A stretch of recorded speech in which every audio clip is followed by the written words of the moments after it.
começar uma maratona de informação extremamente interessante.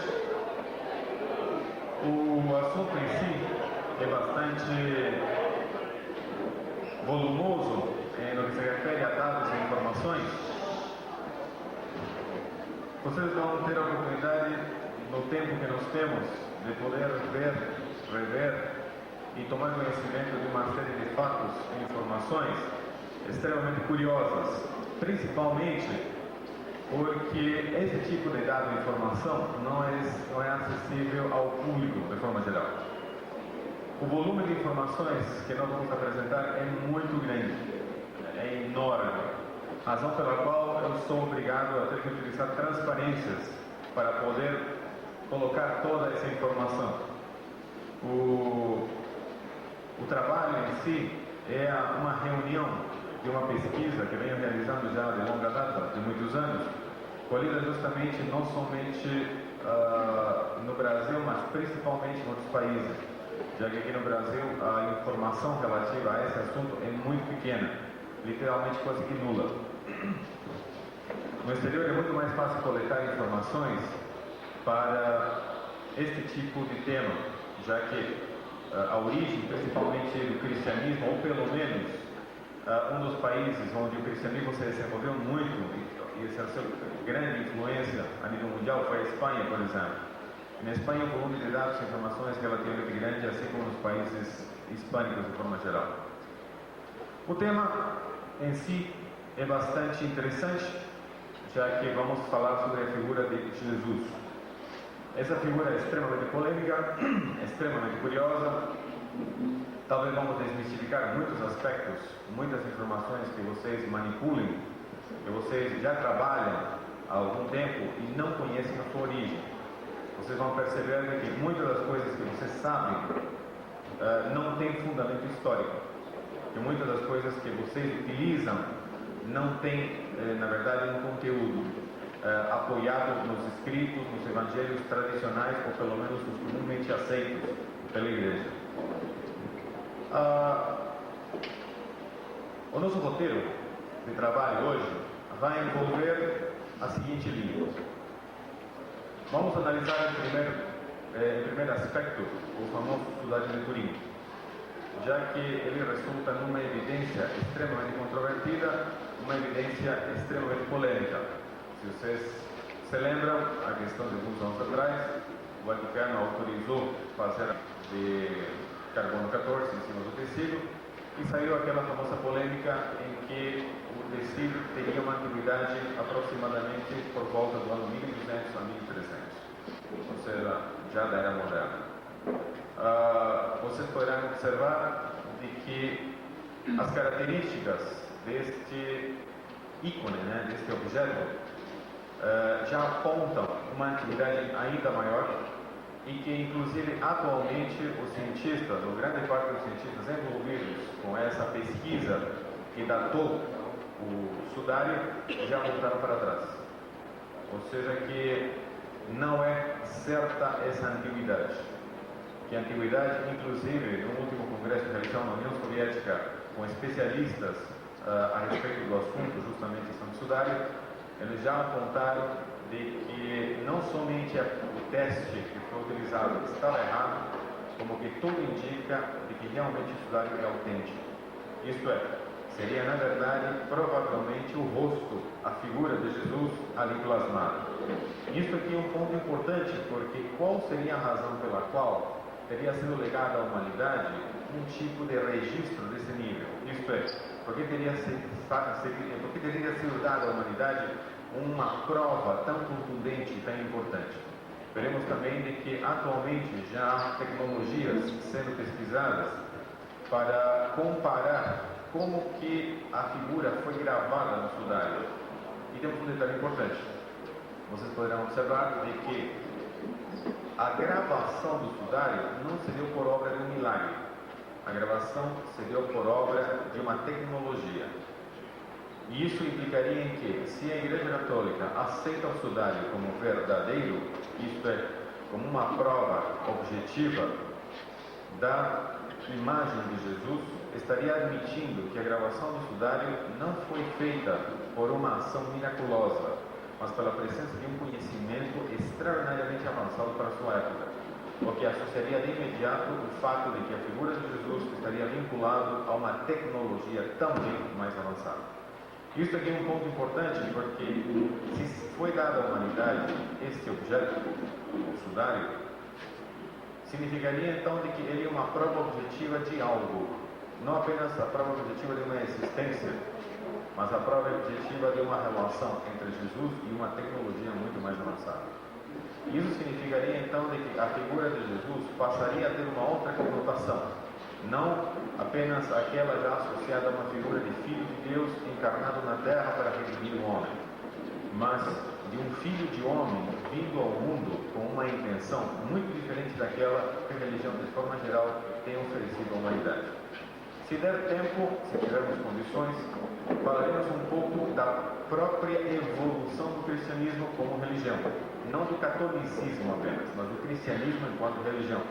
E poderemos observar todos os problemas, todas as alterações, todos os fenômenos que colaboraram para a deturpação total, completa e absoluta da palavra de Jesus até nossos dias. Vocês poderão, para sua surpresa, perceber de que muito do que nós imaginávamos que fosse, não é. E muito do que nós nunca soubemos, é. Então, isso que vai ser legal, isso que vai ser interessante. Acredito que muitos dos dados que vou apresentar vão sugerir, claro, questões e dúvidas a respeito de vocês. Eu procurarei, na medida do possível, ser muito objetivo e preciso nas respostas para tentar justamente tornar a apresentação extremamente dinâmica.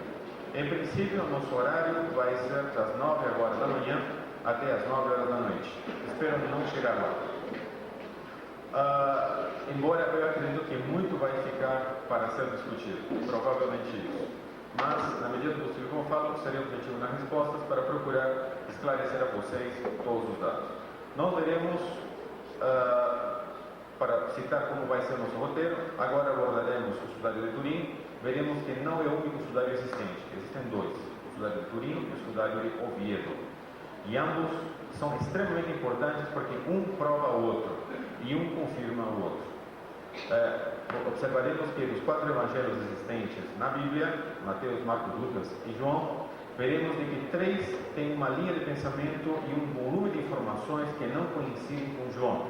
E veremos que justamente o Evangelho de João acaba sendo o mais preciso em relação a dados, em alguns aspectos, e confirma uma série de fatos. Tanto é que o próprio João faz menção aos lençóis, não fala de um único lençol, numa única mortalha.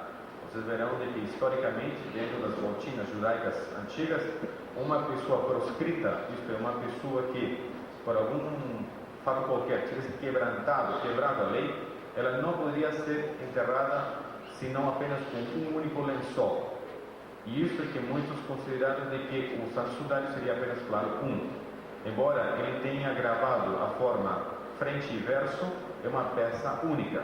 Mas existiu uma outra peça que foi utilizada pelos apóstolos quando Jesus foi retirado da cruz, que foi justamente com o objetivo de limpar o sangue do seu rosto e, claro, da sua cabeça.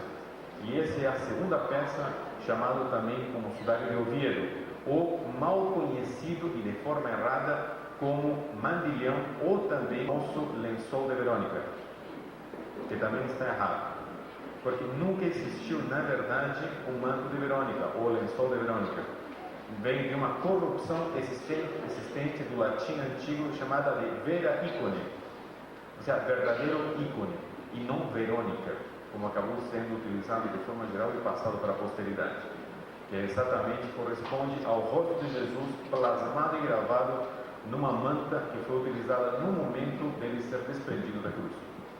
Muito bem, essa será a primeira parte. Isto vai suscitar, obviamente, o seguinte: bom, se temos um objeto físico, concreto, claro, evidente, que apresenta todas as características de um homem extremamente alto, aproximadamente de 1,80 m, que foi colocado num martírio exatamente tal e qual existiu na época de Jesus, cujos olhos, como nós veremos, ostentam a marca de dois objetos de forma circular, apresentando duas moedas como era o costume dos enterros daquela época, onde as características destas moedas pertencem justamente a uma que foi cunhada exatamente entre os anos 26 e o ano 36, aproximadamente, depois de Cristo, onde todas as características que este corpo apresenta de martírio obedecem a utensílios, aparelhos típicos da época,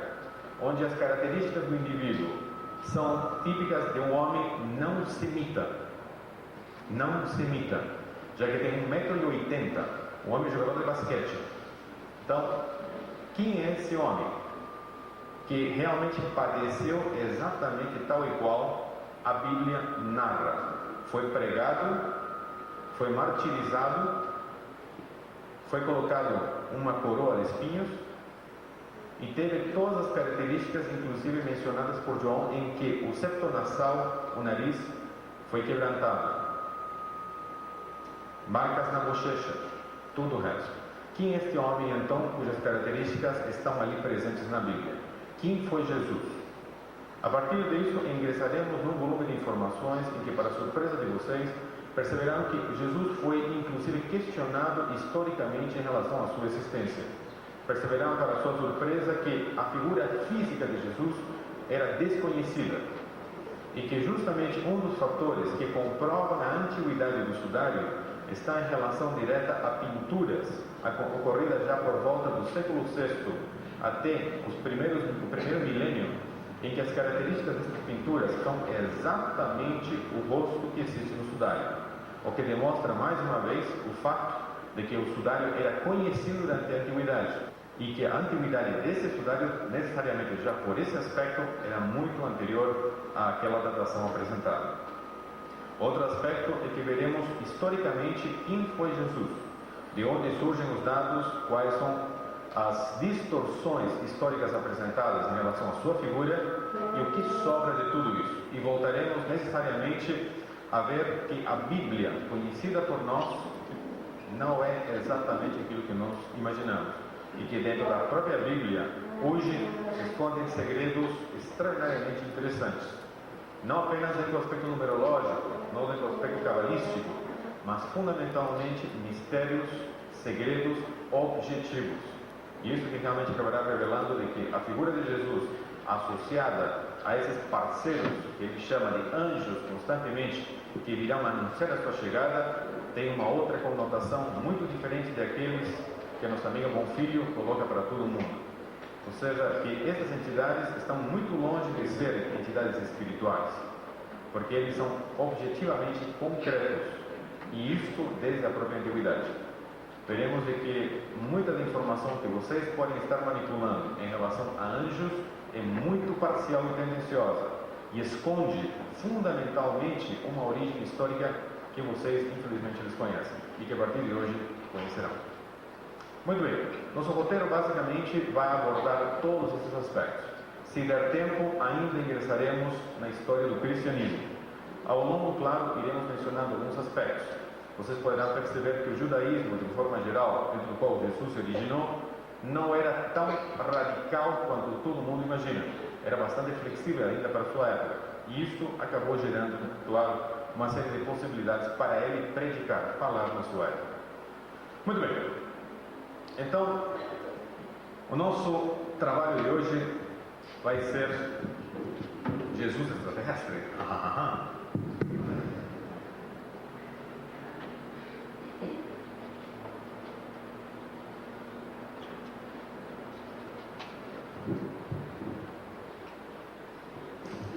Eu tenho um pequeno problema técnico.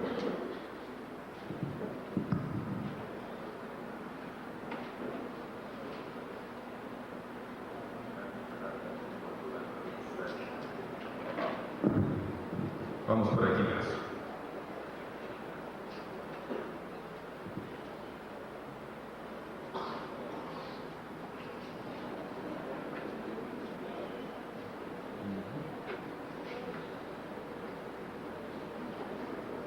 Ok. Dá para ler? Vocês vão ter condições? Tranquilo? Não dá para ler? Olha, conheço um oculista do bom. Não dá para ler, vai precisar de binóculo? Não tem problema, porque tudo isso aqui vai ser dito. Então, isso aqui simplesmente para que vocês possam acompanhar a nível de informação. Ok? Mais do que as transparências, na verdade, para que vocês possam acompanhar a nível de informação. Aqueles que estão lá no fundo e realmente tem algum pequeno problema óptico, daria para ver um pouquinho mais para frente, que tem alguns lugares aqui. Bom, o que é o sudário? Como vocês podem ver lá, o sudário é um lençol de linho branco medindo 4,36 por 1,10 metros. Atualmente amarelado, que foi utilizado para cobrir o corpo de um homem originariamente. Deve ter 30 centímetros a mais de comprimento. Seu espessor é de apenas 1/3 de milímetro.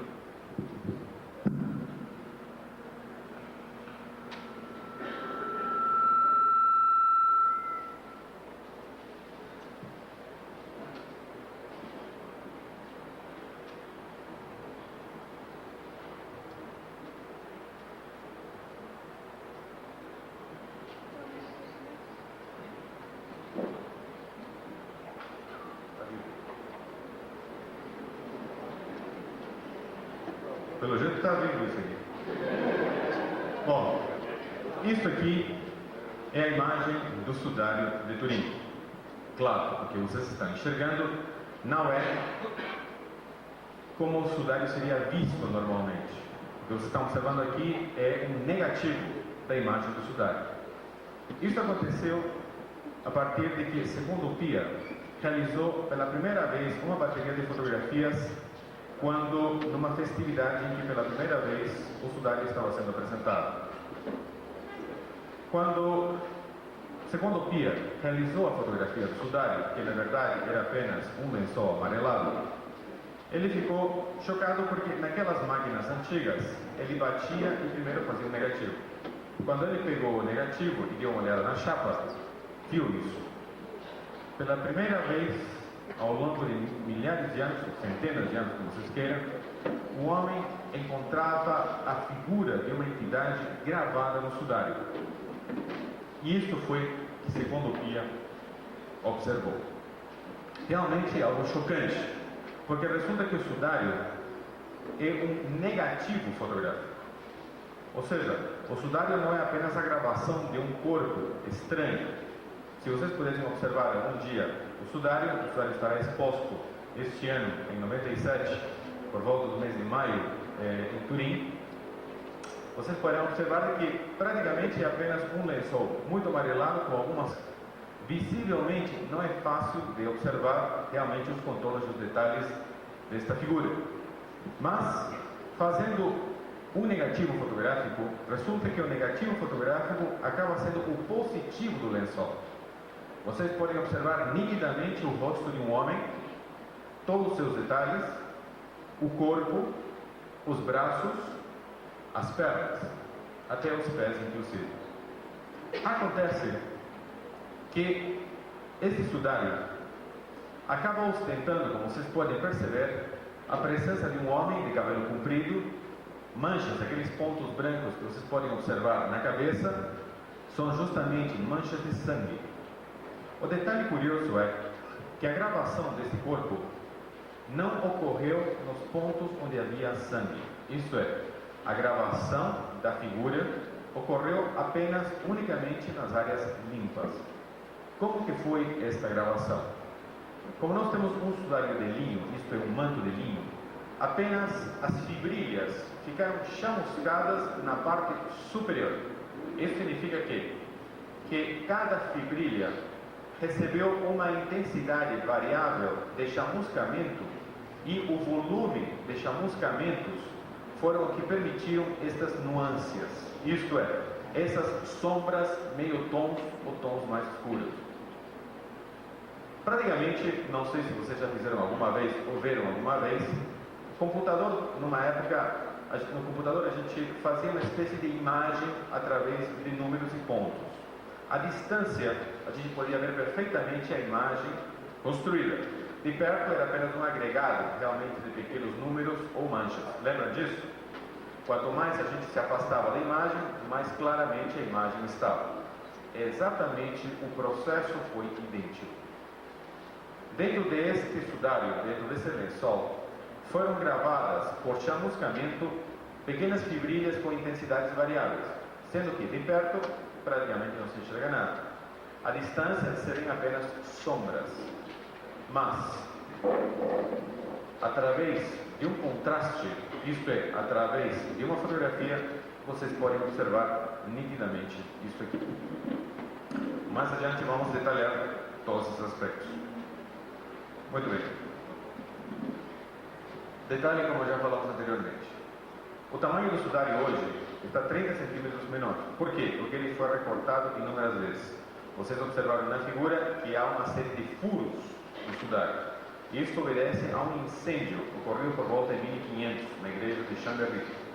Depois, infelizmente, ele se encontrava dentro de um cofre de prata.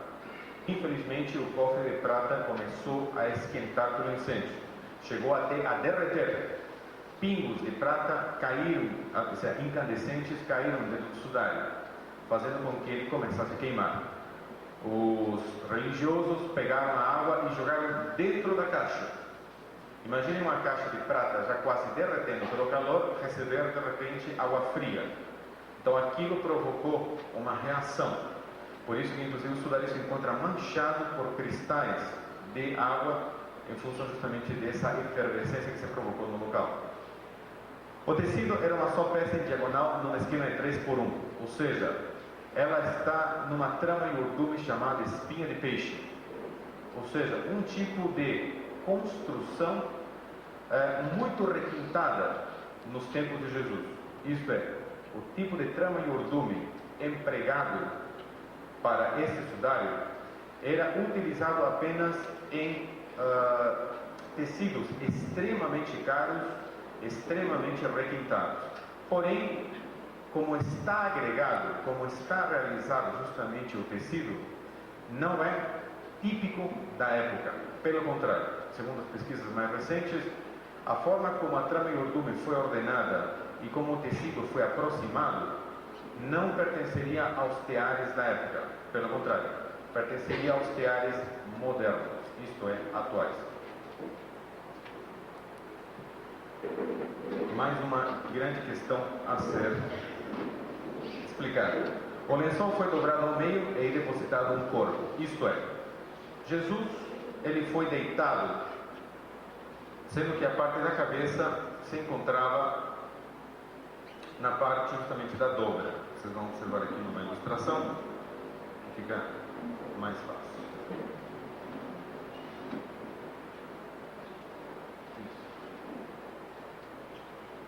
Aqui vocês podem observar como que o corpo foi deitado. No momento em que Jesus foi retirado da cruz, o corpo foi envolto numa única peça, exatamente como mandam as tradições judaicas.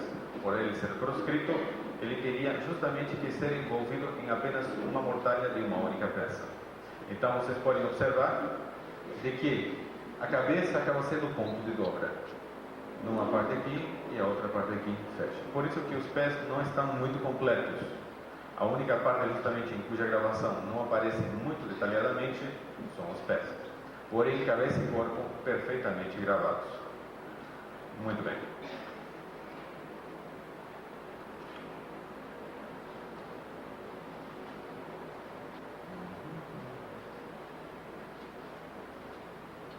As duas linhas paralelas centrais ostentam a marca chamuscada do incêndio 1572 de Chambéry. O lençol estava dobrado em 48 quadros, deixando apenas o rosto aparente. O resto do corpo estava justamente oculto. Por isso que apenas uma única das pontas foi queimada. Esses cabos foram costurados pelas irmãs Clarissa de Chambéry em 1534 e o lençol costurado sobre uma holanda branca, isto é, há uma peça embaixo de proteção hoje, mantida desde aquela época, aplicada como suporte ao sudário. Em 1868, a princesa Clotilde de Savoia costurou uma borda com um traço vermelho para proteger o lençol ao retornar ao seu lugar de repouso. Este aqui é um ponto importante porque o sudário foi mexido muitas vezes por pessoas, religiosos e pela família de Savoia, quem acabaram sendo os últimos herdeiros justamente do lençol. Depois veremos por onde transitou todo esse lençol, sendo que justamente foi a família de Savoia que doou o lençol para o Papa posteriormente. O lençol apresenta a gravação frente e verso de um homem que foi crucificado, açoitado e teve sua cabeça uma coroa de espinhos, pesando mais ou menos 80 kg, medindo 1,80 ou 1,83 centímetros. Isso aqui é muito importante porque o homem, o semita da época, não era um homem alto. Isso aqui é típico de uma pessoa justamente europeia. Uma das razões que nós iremos ver ao longo, e isso vai fazer parte inclusive da apresentação, é de que a figura de Jesus foi uma figura controvertida. Por quê? Porque a figura física dele, pelo que todo mundo comenta e se comentou na época, não obedecia a um semita. Nós iremos ver que existe até um comentário que foi utilizado por volta dos séculos IV até o século VI, principalmente, em que se dizia que Jesus não era filho de Deus por cima nenhuma, era filho de uma relação adúltera que Maria teria tido com um soldado ariano, ou seja, com um soldado chamado Panther. E isso significaria então que as características físicas de Jesus seriam justamente provocadas por esta relação, o que deixaria de lado Jesus como sendo realmente judeu. E uma das possíveis razões pelas quais os judeus não teriam considerado Jesus como membro da comunidade judaica, e sim, provavelmente como um bastardo vindo de uma outra relação. Vocês poderão observar de que tanto Justo de Tiberíades como Filon o grego, ou também Filon o judeu, ambos historiadores contemporâneos de Jesus, eles não mencionam Jesus nos seus escritos dentro dos movimentos religiosos da época. Isso acabou sendo um dos fatores importantes, dentro dos quais muitos historiadores se fundamentaram para afirmar de que Jesus provavelmente nunca existiu, porque os historiadores da época, contemporâneos a Jesus e ainda judeus, jamais o mencionaram, sendo que Jesus vai ser mencionado pelos historiadores judeus muito mais adiante, tendo sido mencionado já logo depois por grande quantidade de historiadores romanos, inclusive gregos. Porém, o fato é de que Jesus não tendo sido considerado, houve uma razão, houve algum motivo. E esse motivo nós iremos ver que são vários. Entre eles, esse aspecto. Jesus era um homem de 1,80 m, 1,83 m aproximadamente. Alto, extremamente alto para sua época, coisa que não era comum.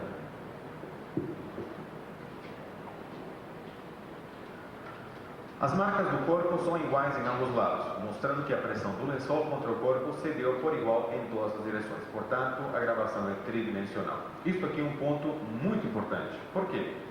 Na ilustração, vocês perceberam de que o corpo de Jesus se encontrou depositado. A parte posterior do corpo era a base, a parte superior, o lençol veio em cima. Acontece que tanto a parte superior como a parte posterior se encontra gravada no lençol exatamente na mesma intensidade. O que quer dizer isso? Sabemos que pela gravidade, qualquer corpo depositado sobre algum tipo de suporte, a parte que exerce maior pressão é a parte em contato, claro, com aquela superfície. É uma questão de gravidade. Como é possível, então, de que justamente a parte que deveria ter tido a maior impressão, isto deveria ter gravado com maior intensidade, não ocorreu, sendo que ambos lados se gravaram com a mesma intensidade? Isso indicaria de que o corpo recebeu pressão por igual em ambos lados e que a ação da gravidade não participou desse tipo de gravação. Isto é, o corpo estaria ingrávido, isto é, o momento em que os lençóis gravaram o corpo na parte superior e na parte inferior, a pressão existente externa em relação ao corpo era por igual em todas as direções. Isso significaria que o corpo estaria flutuando num ambiente isento de gravidade. Ou seja, aqui temos um fato já extremamente estranho, que mesmo que o lençol fosse da era moderna, não teria jeito de ser explicado.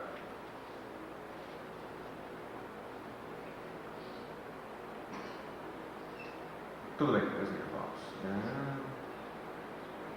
Outro detalhe importante: a gravação do corpo não se formou por contato. Isto é, muita gente acreditou que a gravação do corpo tivesse sido consequência de uma reação química provocada pelos cremes, pelos óleos colocados naquela época para embalsamar o corpo. Ou seja, provavelmente pela combinação de suor e mais essas substâncias químicas justamente aromatizantes, teriam sido responsáveis pela gravação do corpo. Negativo. Numa outra época, se considerou que provavelmente a gravação era consequência de uma pintura, que isso na verdade teria sido pintado. Também negativo. Outro detalhe importante é de que a gravação do corpo se deu por chamuscamento.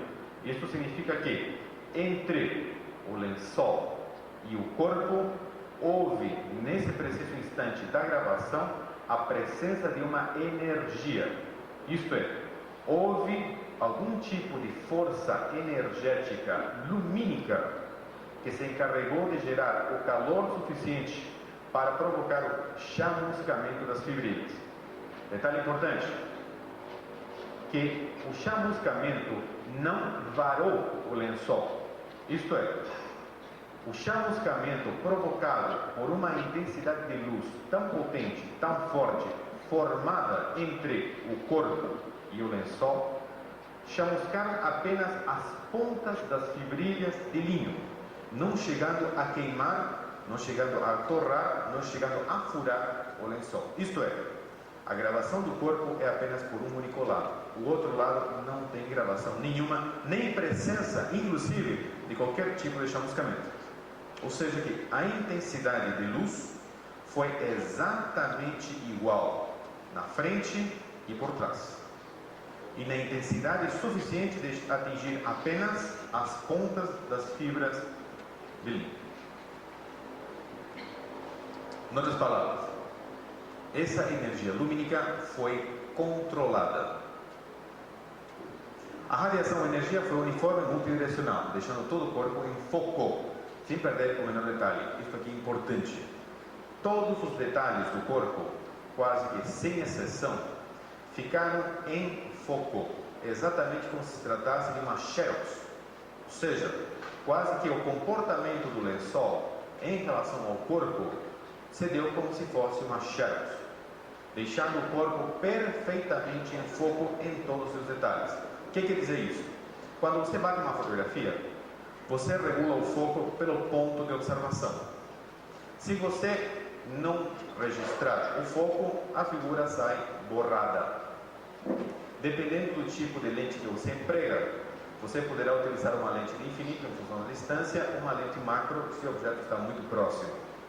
Se você utilizar uma lente macro pela aproximação do objeto, este objeto em foco ficará em foco, todo o resto ficará totalmente borrado. Por quê? Pelo tipo de aproximação e tipo de lente.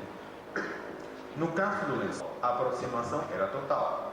O objeto estava coberto pelo lençol.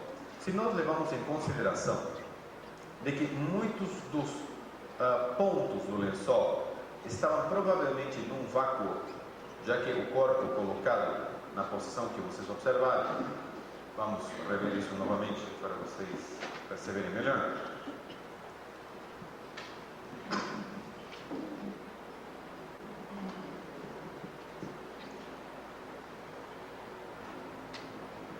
Observe. Todos os aspectos do corpo se encontram perfeitamente em foco. Detalhes, as sombras. Nenhum detalhe do corpo foi perdido. Literalmente, ele aparece perfeitamente em foco. As áreas que não estavam, digamos assim, plenamente em contato com o corpo, ficaram apenas escuras. Tal e qual aconteceria com uma xerox. Como é possível de que todos os detalhes do corpo ficassem gravados com essa precisão? Significaria então de que aquele campo de energia, isto é, aquela energia lumínica responsável pela gravação, se deu ao redor de todo o corpo e de cada membro. Isto é, a luz percorreu totalmente o corpo, inclusive cada detalhe dele, até os cabelos inclusive.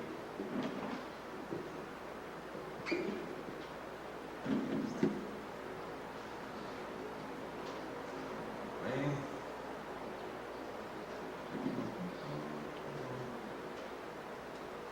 Ok.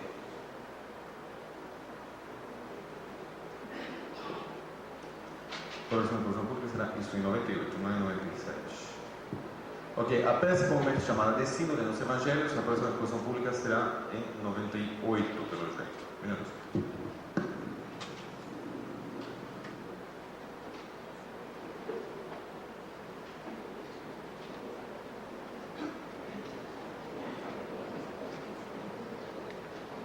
Isso.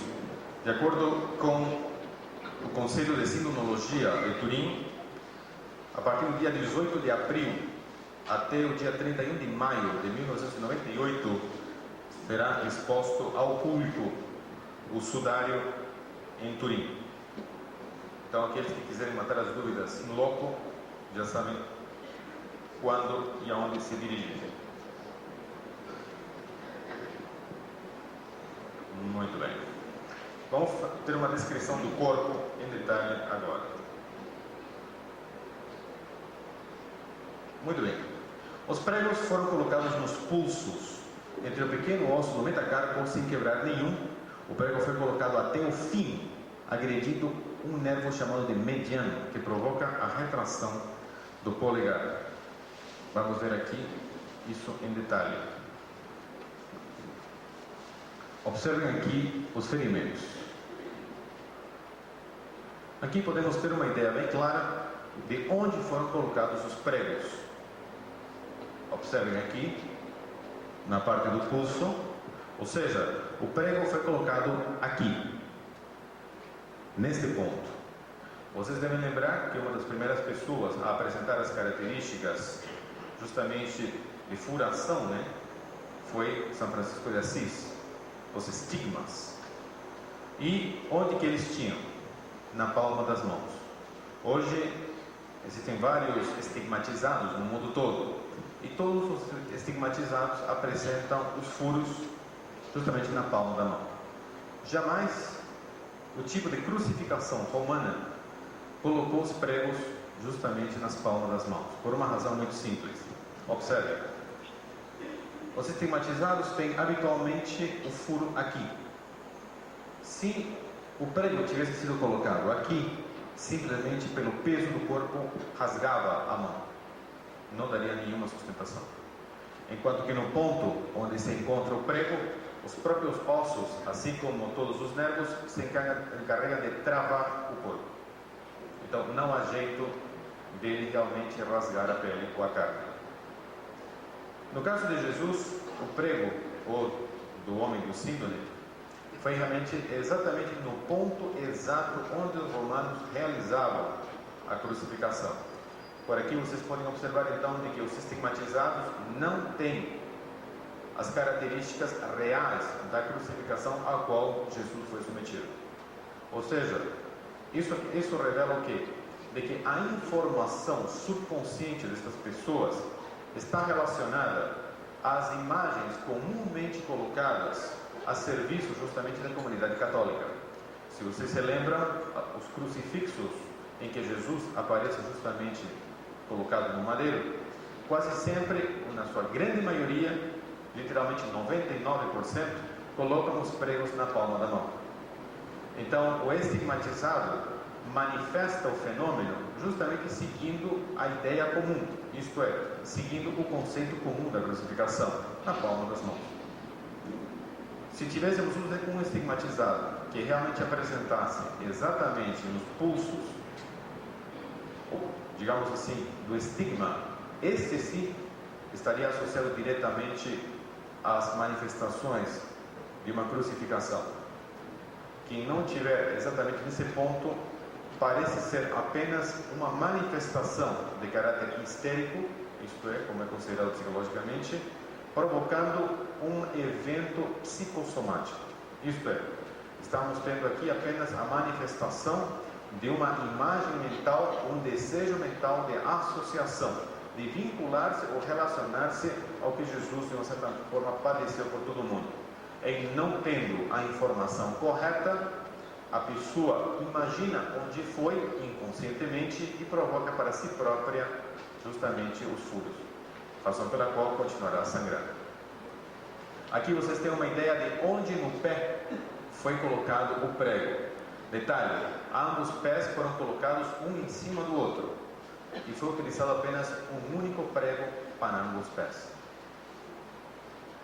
Aqui vocês podem observar exatamente o ponto. Aqui não havia, obviamente, sustentação, era simplesmente fixação, razão pela qual o prego foi colocado nessa posição. Aqui vocês podem ver embaixo onde a lança acabou varando justamente o coração, o ventrículo, entre a quinta e sexta costela. Muito bem.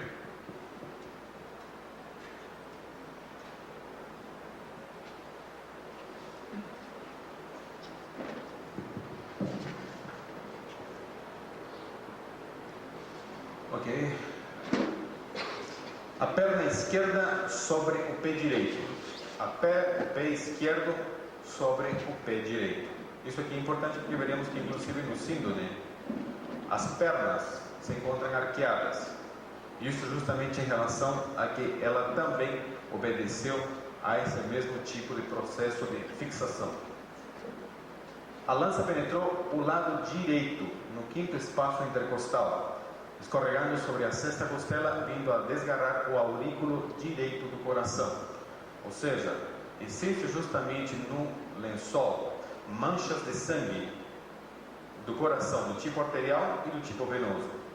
Ou seja, há nitidamente a presença de sangue obedecendo ao coração desgarrado. Uma coroa de espinho desgarrou a fronte e torturou por longo tempo a cabeça. Os ombros estão visivelmente machucados devido a que o tronco que carregava deve de haver escorregado várias vezes. Os azoides registraram marcas aos pares. Nós vamos ver isso, o que significa, a respeito do flagrum. A forma em que foi azoitado demonstra um processo sistemático e simétrico, bem diferente dos sistemas normal a esmo.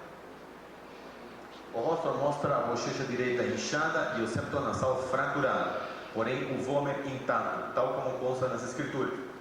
Em João, capítulo 18, 22 e 19 a 36, ele dá exatamente essas características. As posteriores investigações revelaram a presença de duas moedas, uma em cada olho, como era costume de enterrar os mortos. De acordo com as investigações computadorizadas, as moedas seriam o lepton, ou também chamado de lepto, uma antiga moeda romana cunhada apenas na Palestina durante o governo de Pôncio Pilatos. Segundo o pesquisador e especialista em crucificação romana, Gino Zianotto, afirma que as marcas apresentadas na imagem do símbolo são características do tipo pertencente às crucificações do século I e não a qualquer outro. Isso aqui é um ponto importante, porque mesmo que essa imagem tivesse sido gravada em 1200, 1300, significaria que, então, de que o tipo de tortura empregada na época obedecia exatamente aos métodos praticados fazia mais de um milênio. Aqui vocês podem observar o lepton.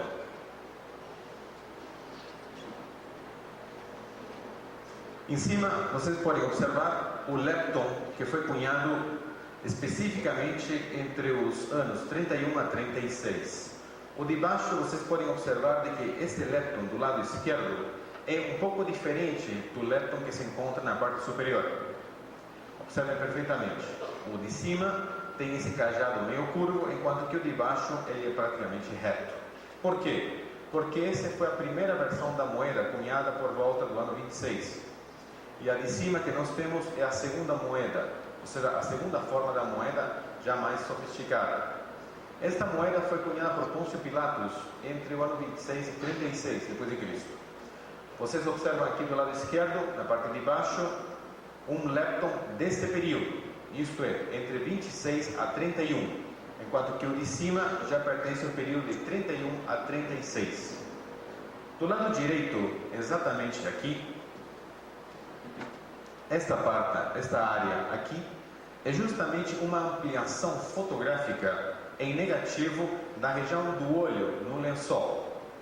Aqui nós podemos observar a forma de cajado, nitidamente numa moeda do período de 26 a 31, enquanto que aqui pode-se observar a presença justamente de um objeto aqui já de forma circular na área do olho, que justamente apresenta o formato de um cajado. Ou seja, num dos olhos, nitidamente é perceptível a presença de uma moeda, cujas características apresentam o cajado do lepton. Isso implica de que as moedas que este homem teria nos olhos seriam uma moeda apenas existente na Palestina entre os anos 26 a 36 depois de Cristo. Ou seja, em hipótese alguma, um homem que tivesse um templário ou até um cruzado, como muitos aventaram, que tivesse sofrido tortura no período de 1200 ou 1300, poderia ter tido todas as características reunidas num único ser, referentes justamente àquelas mencionadas historicamente a Jesus, inclusive até o próprio lepton. Seria ridículo pensar de que os mouros, na época das cruzadas, tivessem pego um cruzado que fosse extremamente católico, extremamente cristão, e tivessem ele submetido a todas as torturas às quais Jesus foi submetido, e ainda tivessem saído por aí no Oriente Médio catando leptons para também colocar nos olhos. É meio absurdo pensar de que eles tivessem buscado reunir numa única pessoa todas as características associadas justamente à morte de Jesus.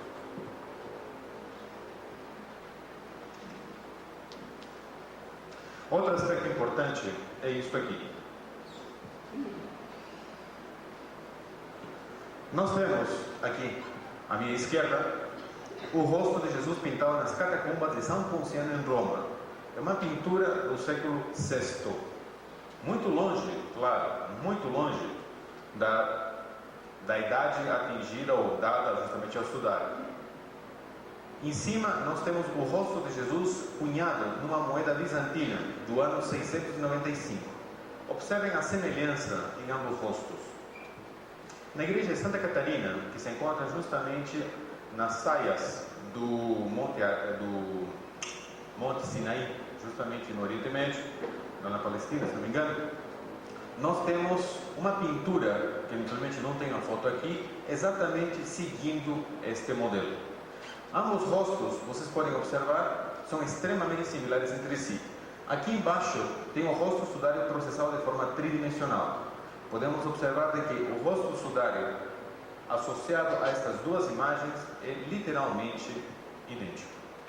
Mais um detalhe que demonstra que o sudário não somente era conhecido nesta época, mas já existia nesta época.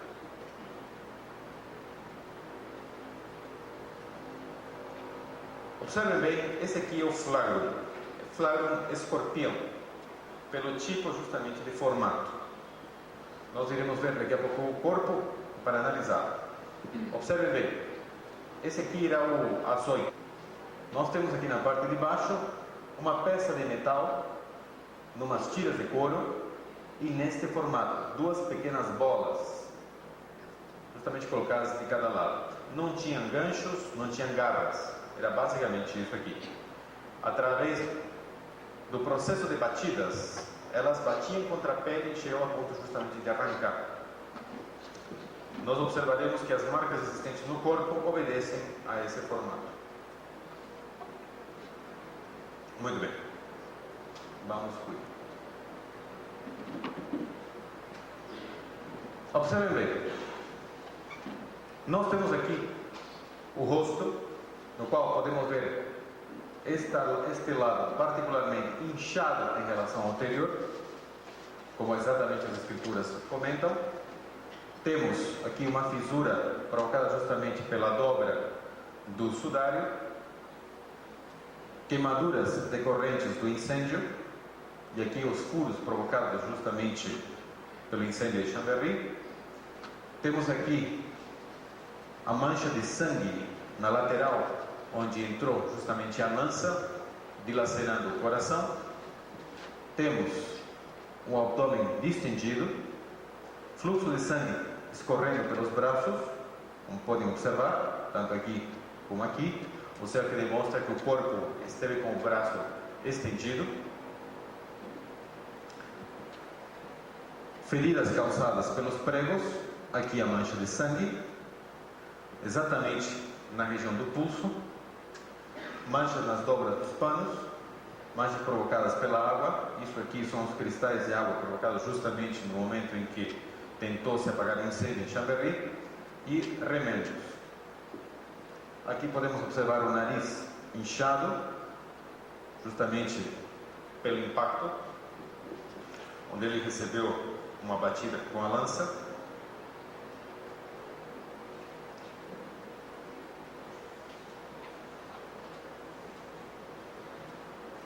Aqui o lado posterior, a parte traseira do corpo. Observem bem, as manchas aqui que nós podemos observar são manchas de sangue. Elas são extremamente curtas, se vocês percebem, justamente deixadas pelo flagrum. Aqui temos o ombro dilacerado, tanto em ambos lados, o que demonstra que ele ficou carregando alguma coisa que esteve machucando constantemente o ombro. Cabelo comprido, e aqui ele tem uma espécie de trança típica justamente. Aqui em cima temos as manchas de sangue provocadas pela presença de uma coroa de espinhos. Na outra foto frontal também temos igual, na parte da testa. Vocês podem observar que faz uma curva a mancha. Temos as contusões justamente no ombro, que são toda esta área aqui, demonstrando justamente que carregou algo. Flagrum, sangue que ficou escorrendo justamente depois de depositado o corpo. E aqui embaixo, no pé, aqui nesse ponto exatamente, e a planta do pé, vocês observam que o pé está curvado. Observem bem que o pé está curvado. Por quê? Porque justamente esse foi o pé que ficou embaixo, enquanto que o outro pé ficou por cima. E aqui podemos observar as manchas de sangue. E aqui, esse aqui, o outro pé, também curvado para dentro. Aqui podemos observar que todas as características desse corpo nu apresentam os detalhes associados diretamente ao suplício que Jesus enfrentou. Aqui vocês podem observar como que o lençol é naturalmente. Observem que ele é simplesmente um grande pano amarelado com uma série de sombras muito mais amareladas e mais escuras. Apenas isso. Todas as características do detalhe aparecem apenas no instante em que ele é feito um negativo fotográfico. Muito bem.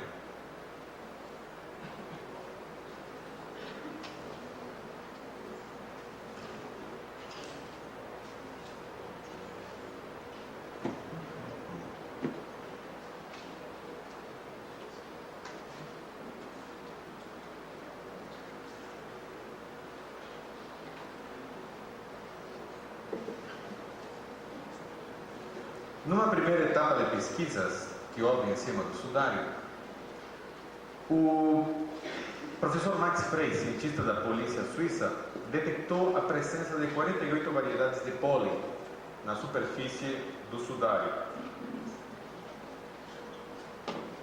Max Frey achou pólen de plantas da Palestina, da Síria e de Constantinopla, outros da França e da Itália, o que teoricamente dava a indicação de que esse lençol haveria estado em tempos muito anteriores na Palestina, na Síria e em Constantinopla.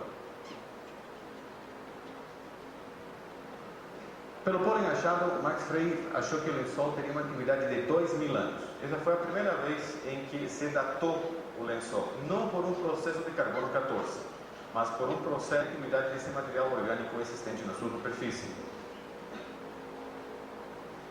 Em 1977, o cientista americano John Jackson, da Força Aérea Norte-Americana, utilizando o computador VP-8, demonstrou que a figura contida no lençol é estereoscópica e tridimensional. Foi a primeira vez que aparelhos modernos foram utilizados. Lembremos de que em 1977, todo este grupo do Jet Propulsion do laboratório de Pasadena, assim como outros cientistas de várias partes do mundo, decidiram pela primeira vez fazer uma análise detalhada sobre o sudário. Eles não tiveram acesso à datação por carbono. Eles apenas se limitaram a fazer uma investigação fotográfica e detalhada da superfície do sudário, tendo apenas material suficiente até para identificar o tipo de sangue existente no sudário e ver se realmente aquilo era sangue. Bom, o detalhe interessante deste processo de investigação, o corpo revelava que somente uma forma desconhecida de energia ou radiação poderia haver realizado a gravação tão homogênea, etc, etc. Já não falamos disso. Além do mencionado, ok. A imagem somente está de um lado, não havendo transparecido, radiografias escurecidas mostraram a presença de ferro nas manchas de sangue, a presença de cristais pelo incêndio, a dupla imagem, não há alguma presença de um produto de substância química. Ok. Detalhe importante. O tipo de gravação existente na superfície através do VP8 foi constatado de que o processo de sombreamento gravado pelas fibrilhas, isto é, chamuscado nas fibrilhas, é exatamente compatível aos processos de leitura óptica que as sondas espaciais empregam. O que significa isso? Quando uma sonda espacial vai ao espaço, ela decompõe a imagem na sua frente e a transforma em sinais de rádio que manda para os Estados Unidos, e lá o computador recebe e recompõe a imagem. Mas o computador precisa reconstruir essa imagem transferida por rádio. O sistema de decomposição da imagem do satélite ou da sonda espacial permitirá que esta imagem se forme de uma maneira em que todas as sombras e as características quase tridimensionais do objeto em foco apareçam registradas, obviamente, no computador. De todas as gravações existentes, de todas as pinturas existentes no mundo, elas são bidimensionais. Neste caso, quando o VP8 fez a leitura pela varredura do sudário, identificou a imagem não como sendo uma gravação bidimensional típica de uma pintura, mas identificou como sendo uma imagem tridimensional e fez a reconstrução da imagem perfeita no computador como sendo associada a um corpo com uma forma e uma massa típica de um objeto tridimensional. Digamos assim, o síndone, ou sudário de Turim, é a única gravação no mundo de um objeto tridimensional. Não existe outra. É a única.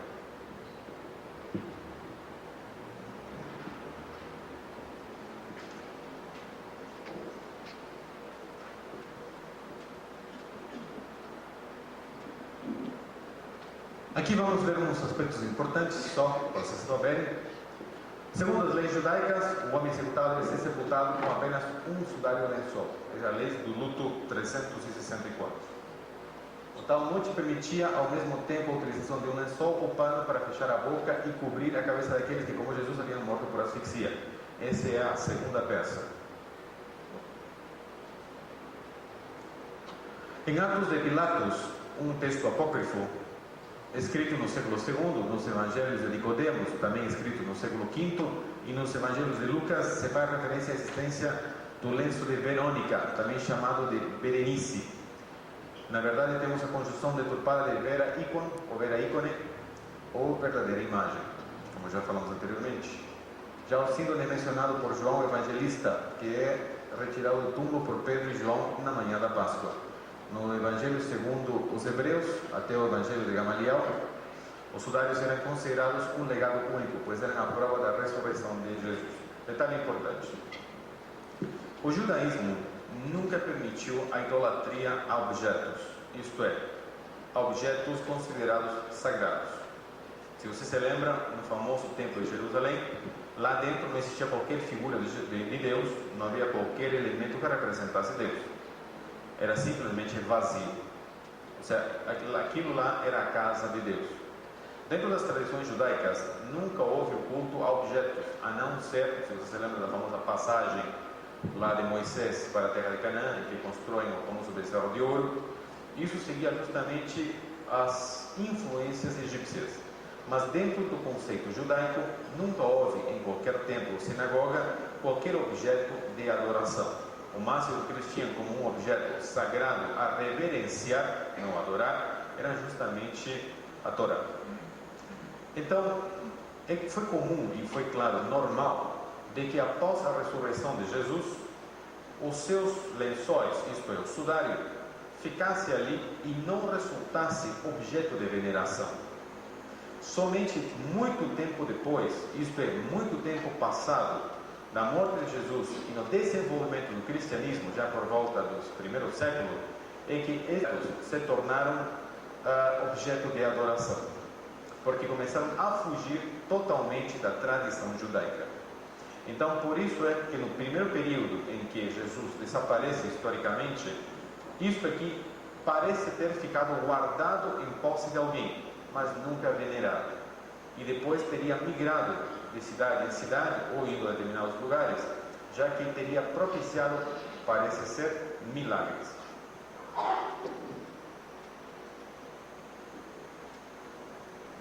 O Evangelho de Gamaliel, também o texto apócrifo, inicial durante o período de Pilatos, tem como tema principal os milagres operados pelo lençol funerário do Senhor, no que se pode distinguir 3 tipos.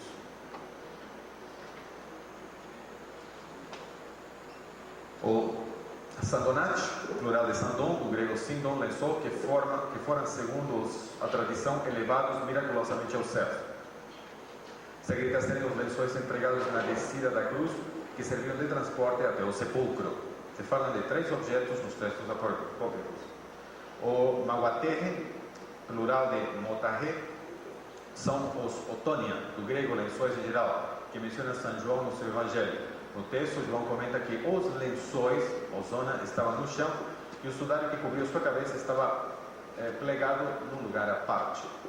Isso aqui é importante porque fala da existência de 2 objetos, não apenas de um.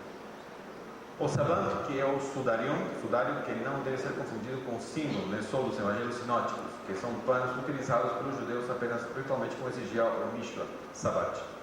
Ou seja, que houveram vários objetos utilizados durante o processo de retirada de Jesus e limpeza de Jesus. Detalhe importante que o que ficou no sepulcro, isto aqui o que é importante, o que ficou no sepulcro foram 2 objetos. O sudário, o síndone propriamente dito, que foi a mortalha de Jesus, e uma segunda peça de menor tamanho, que foi utilizada para limpar e segurar o rosto, assim como a cabeça, enquanto ela sangrava, até o momento em que ele foi depositado e colocado dentro do túmulo.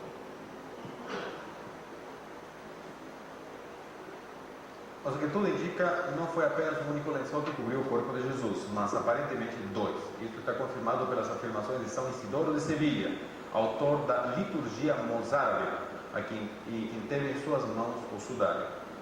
Aqui que surge justamente já as informações relativas a 2 presenças na liturgia moderna. Nessa liturgia muito antiga se dizia, no ritual de veneração da Sexta-feira Santa, o seguinte: Pedro corre com João e observa nos lençóis as marcas recentes do defunto e já ressuscitado. Patrologia de Migne. Igualmente, São Braulio, bispo de Saragossa, e Isidoro, no ano 623, enviou uma carta a Samuel Tajba,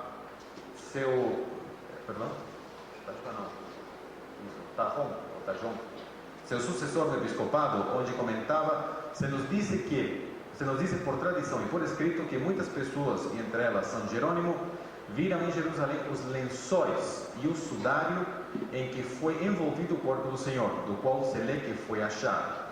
Isso significa de que já por volta do século IV, já que se cita São Jerônimo, se falava da existência de 2 objetos de veneração, não apenas um. São Jerônimo, como nós iremos ver, ele foi o responsável pelos escritos do Novo e Antigo Testamento. Isto é, foi ele que nos presenteou com a famosa Vulgata Latina. Se todo mundo se lembra, pelo menos conhece, São Jerônimo foi secretário do Papa Damaso I, quem competiu justamente ao cargo do papado, o primeiro bispo de Roma, por volta do século IV, com Ursino, com quem teve um terrível e cruento altercado. Damaso assumiu justamente a condição de Papa nesse período, sendo que enfrentava uma divisão, uma pluralidade, digamos assim, de cultos e credos existentes naquele período. O que significa isso? Nós temos hoje a nossa Bíblia. Nós temos mais de 20 mil, se não me engano, cópias e traduções existentes de vários tipos. Essas diversas cópias, cada uma altera de uma forma, digamos assim, pronunciada, o seu conteúdo, isto é, o conteúdo do próprio texto. Mas, teoricamente, existiu uma única versão, da qual todas aquelas derivaram. Esta é chamada da Vulgata Latina. Esta Vulgata Latina reuniu o Novo Testamento e o Antigo Testamento, tornando-se a Bíblia da época. O Novo Testamento acabou sendo configurado por 4 evangelhos principais, sinóticos e teológicos, tendo Atos dos Apóstolos e, as cartas de Paulo, as epístolas, e posteriormente nós temos também a revelação do Apocalipse. Essa estrutura foi concebida, desenvolvida por São Jerônimo. E São Jerônimo se encarregou de realizar uma censura prévia de todos os textos existentes no período. Isto é, vocês terem ideia, na época em que São Jerônimo colheu os documentos, existiam mais de 4.000 textos associados à figura de Jesus e às pessoas representativas da época. 4.000. Desses 4.000, numa primeira triagem, São Jerônimo realizou uma seleção de 80 textos. Desses 80 textos, especificamente 4 apenas para compor o Novo Evangelho, o Novo Testamento. Tudo que é do Antigo Testamento, na verdade, é retirado do texto da Torá judaica, chamada de Pentateuco, e dos textos chamados Nevim, que são chamados de textos proféticos. Isto é, a partir de a chegada a Canaã, isto Josué, companhia, reis e todos os demais, até Macabeus, etc., são na verdade uma reunião de textos considerados proféticos, de profetas maiores e profetas menores. Estes textos, dos que nós temos justamente no Antigo Testamento, alguns deles são considerados apócrifos pelos judeus. Ou seja, existem vários textos que nós adquirimos no Antigo Testamento que os judeus não consideram, válidos. Assim como nós temos os apócrifos, também os judeus têm seus apócrifos. E nós temos textos apócrifos do Novo Testamento, assim como do Antigo Testamento. Isso nós iremos ver mais adiante, porque também aqui há dados e coisas importantes. Acontece que foi São Jerônimo que, na sua seleção, trouxe para nós a visão do que seria o correto pensamento religioso. Por quê?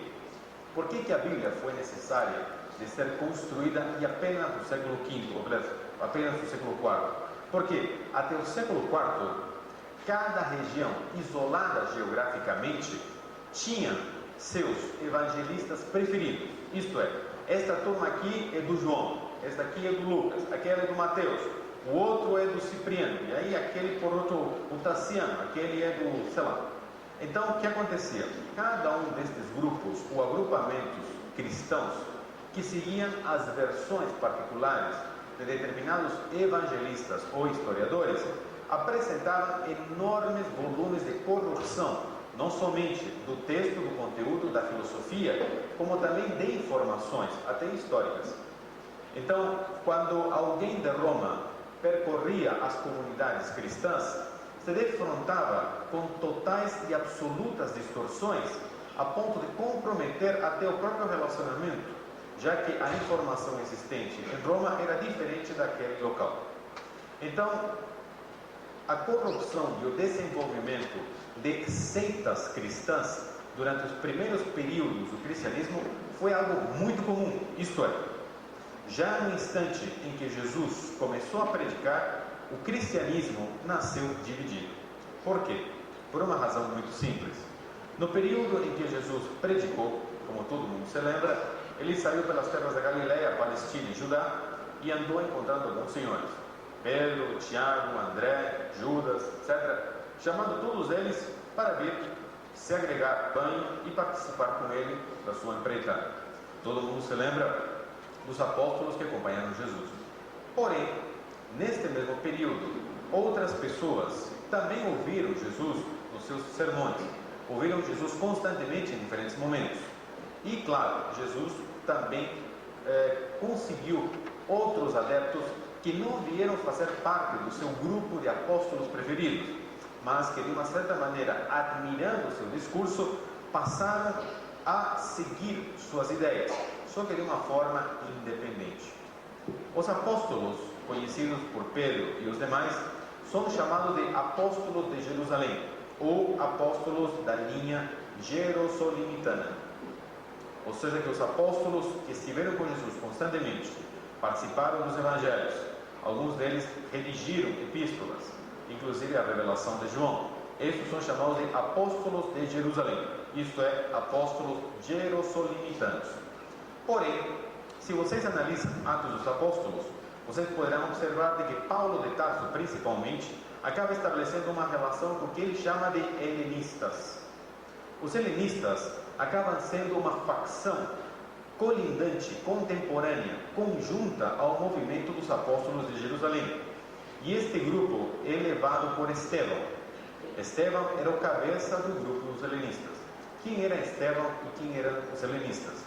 Os helenistas eram um grupo de judeus de alto nível intelectual, judeus de formação grega, judeus que não somente conheciam perfeitamente o fundamento religioso judaico, mas também tinham um conhecimento amplo platônico, isto é, neoplatônico, grego.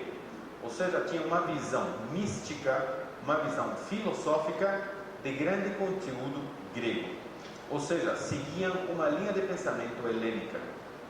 Este grupo em particular, composto de homens de nível, isto é, muito mais preparados culturalmente que Pedro e os demais, que na verdade eram homens pescadores, homens de baixo conhecimento, de pouca preparação, com exceção de Mateus, que era o publicano, isto é, o Levi, ou seja, o coletador de impostos.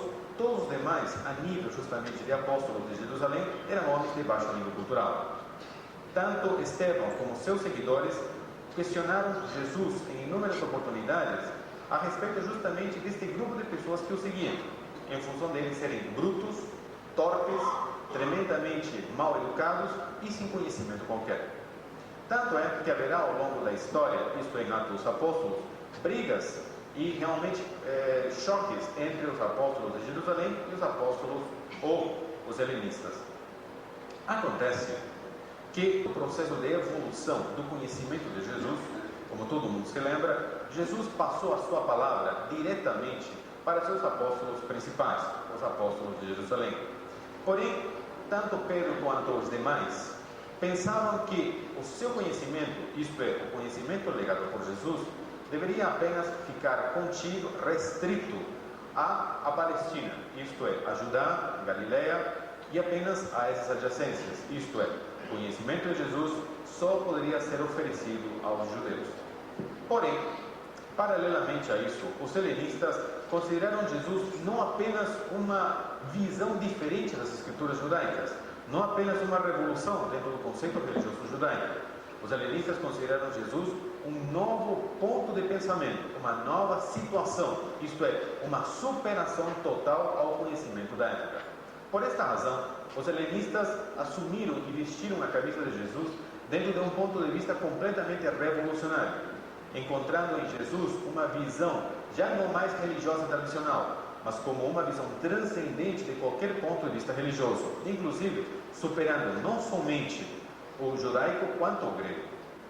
Por esta razão, os helenistas se tornaram um movimento extremamente revolucionário, manifestando-se publicamente dentro desta postura, provocando inclusive enormes problemas, inclusive dentro do Sinédrio, dentro do Sanedrim, dentro do próprio templo, razão pela qual, se vocês se lembram historicamente, Paulo será encaminhado pelo Sinédrio de Jerusalém para lapidar, matar Estevão.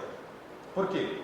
Porque Estevão e seu grupo se tinham transformado num grupo subversivo, que estavam fazendo arruaça de forma geral, razão pela qual o Sinédrio achou conveniente reprimi-los. Por esta razão, se você se lembra, historicamente surge Saulo, isto é, Paulo de Tarso, como sendo um elemento a serviço do Sinédrio, isto é, a serviço do Templo de Jerusalém, cujo objetivo era caçar cristãos.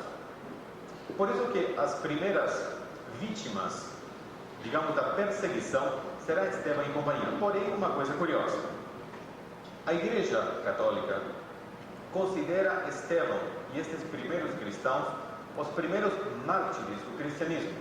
Só que, historicamente, Estevão e estes primeiros mártires, aspas, do cristianismo, estavam contra os apóstolos originais.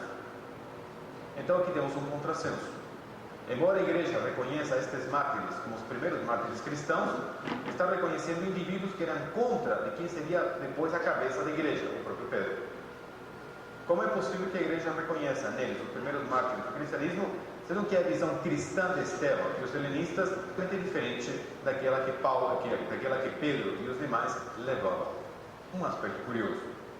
Acontece que Estevão e companhia achavam de que a sua visão, isto é, a visão legada por Jesus, não estava circunscrita ou delimitada por aspectos, digamos, étnicos ou aspectos geográficos.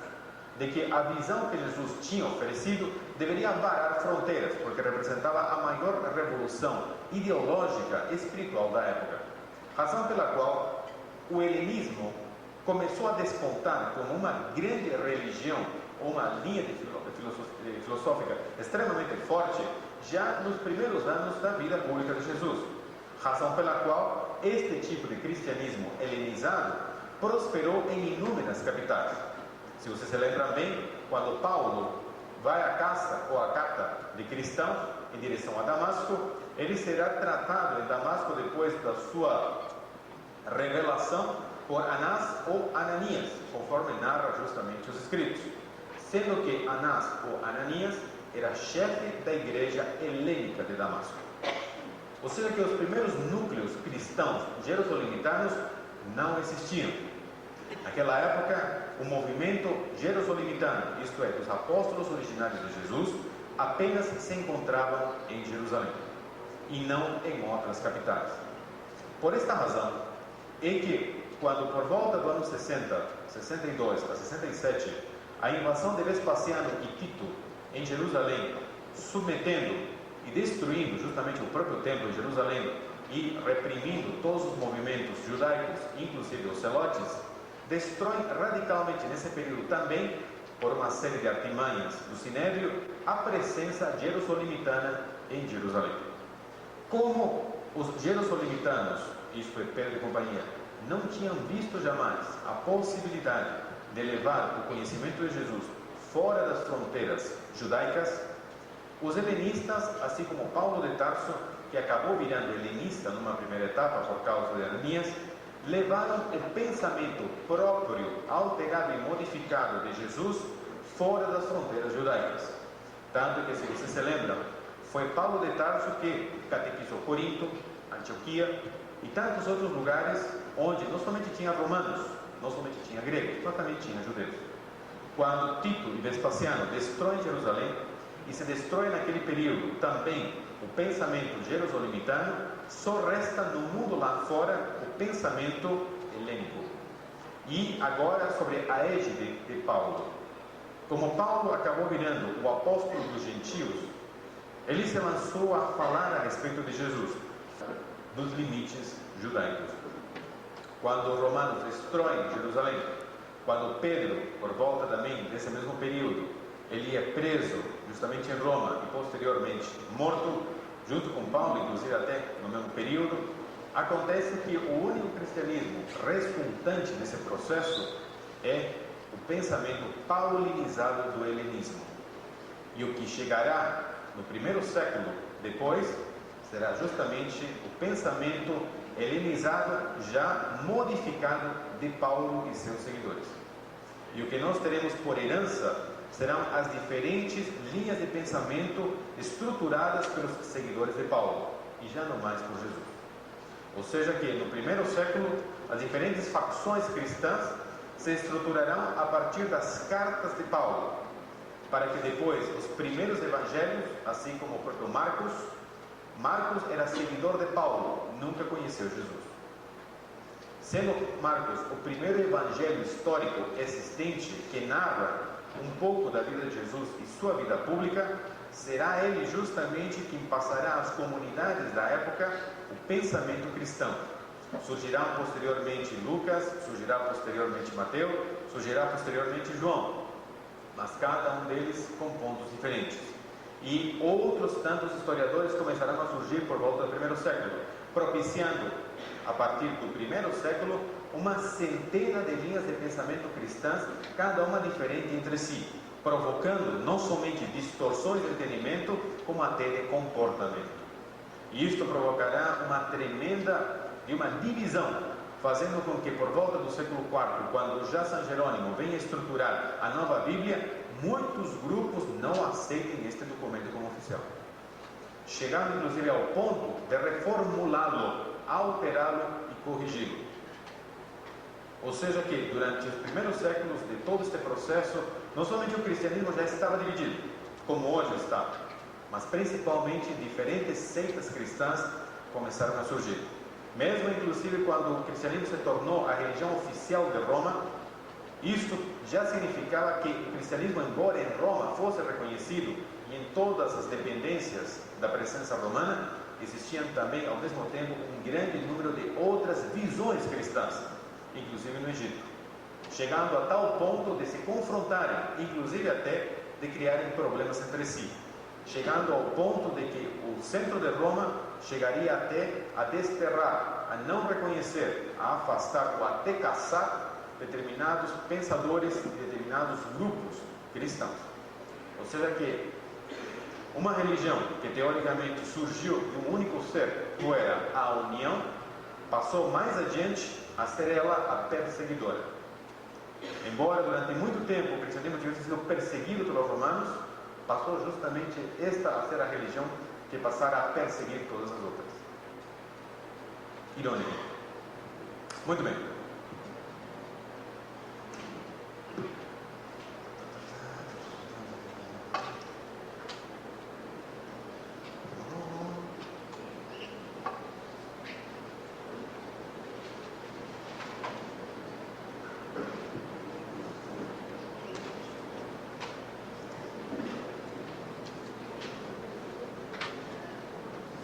Muito bem.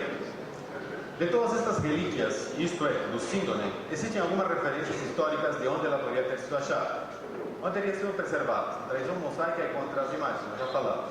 Existem vários testemunhos sobre onde teria andado este lençol, onde ele teria corrido. No século IV, em Anablata, com o padre Heinrich Pfeiffer. Segundo século IV também em Jerusalém, com o patriarca São Cirilo. No século V, em Pelúcio, com o abade Isidoro. No século VII, em Jerusalém, com o patriarca Sofrônio. Século também VII, com São Epifânio Arculfo e outros. Todos indicam que os lençóis permaneceram em Jerusalém por quase 600 anos. Isso coincide com a referência que se faz à sua provável saída no ano 614 rumo a Constantinopla, ante a queda da cidade frente às tropas do imperador Cosroes II Parvis, que foi o vitorioso desse embate. Somente depois desse período é que vai justamente para Constantinopla, o famoso reino de Bizâncio. Muito bem. Achei interessante entrar no mérito de todo o sudário, não? Ou passamos para Jesus direto? Direto. Então, vou mostrar para vocês. Esse aqui é o sudário de Oviedo, que se encontra na cidade de Oviedo. Ele é de 84 por 53 centímetros. Vocês podem observar. Aqui nós podemos observar um grande número de manchas. A diferença do sudário de Turim, o sudário de Oviedo, não gravou o rosto de Jesus por chamuscamento. Ele gravou o rosto justamente por uma reação química provocada pelo suor, pelo sangue e pelos óleos. Atualmente, no sudário de Oviedo, já não é mais possível ver nitidamente o rosto de Jesus. Já é possível. Ele foi se apagando com o tempo. Porém, aqui pode ser observado justamente a presença de sangue. Isso aqui no rosto e isso aqui na parte posterior. Que justamente tem o sangue que escoou pelo nariz, pela boca, pela testa e na parte posterior pela coroa de espinhos. Mas, aqui claro, não dá para ver perfeitamente as características da formação do rosto, onde estava o nariz, etc. Mas, numa análise onde foi feito justamente a colocação dos pontos de maior fluxo, tanto do nariz quanto da cabeça, se observou de que a simetria desse rosto é exatamente igual à simetria do rosto do sudário de Turim. Isto é, apresenta exatamente as características de um homem desta mesma estatura, com mais ou menos a mesma distribuição e angulação, tamanho de todos os elementos que compõem o rosto. Muito bem. Vamos somente então à última parte do sudário, que é também um ponto mais chocante. Ok. Vamos à pesquisa recente. Ok.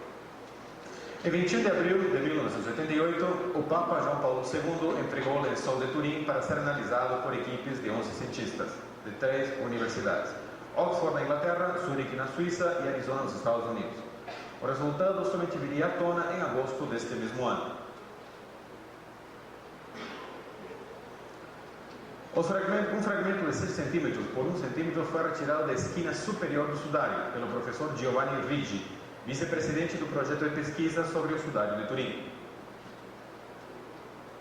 O assessor científico do arcebispo de Turim, o físico Dr. Luigi Gonella, comentou que as últimas pesquisas realizadas com o sistema de datação do carbono 14 revelou que o lençol fora manufaturado na Idade Média, entre os anos 1260 e 1390, século 14. Isso foi a famosa polêmica na qual todo mundo diz: bom, então o sudário infelizmente é recente, não é daquela época não. Mas como já podemos observar, todos os detalhes que ele apresenta, como que se explicariam, mesmo sendo dessa época?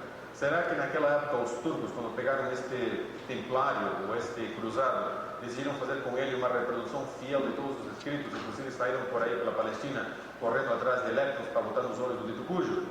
Obviamente seria muito estranho. As pesquisas também revelaram que a configuração do tramado, isto é, a trama e gordura do tecido, não correspondem aos teares empregados nesse período, pois a estrutura do lençol está mais próxima do sistema de tecelagem atual, como já tínhamos falado.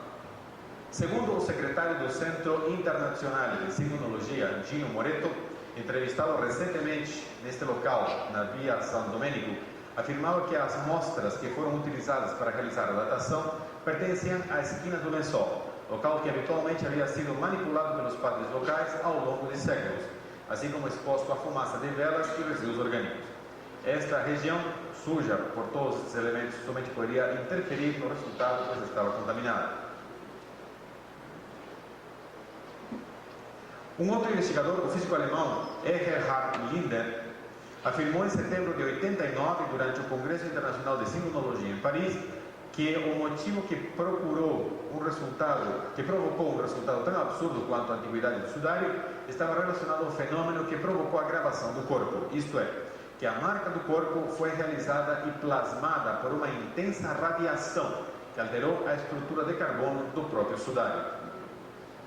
Sabemos exatamente que qualquer material orgânico que é checado, isto é, que é datado pelo sistema de carbono 14, se este objeto ficar exposto à radiação, automaticamente a leitura do processo de datação ficará totalmente modificada. E sim, o processo de gravação do corpo foi por um processo de radiação lumínica, a estrutura molecular deste tecido foi obviamente alterada. Recentemente, Jean-Baptiste Rouanauro, especialista em medicina nuclear de Montpellier, demonstrou que as suposições de Linder não estavam erradas. Este investigador procurou obter uma imagem semelhante àquela do sudário e conseguir resultados surpreendentes, aplicando ao lençol uma descarga radiativa procedente da liberação de prótons e nêutrons de uma outra carga de deutério, hidrogênio pesado, algo que estaria fora de qualquer tecnologia, mesmo no século XIV. Assim posto, a datação por radiocarbono não é fiel ao ter o objeto de pesquisa exposto a qualquer radiação, pois após o acidente de Chernobyl em 86, a liberação de radiação na Europa contaminou todos os materiais orgânicos, alterando de forma substancial os resultados de qualquer teste por carbono 14, assim como todo e qualquer material exposto a fontes de radiação, inclusive incêndios.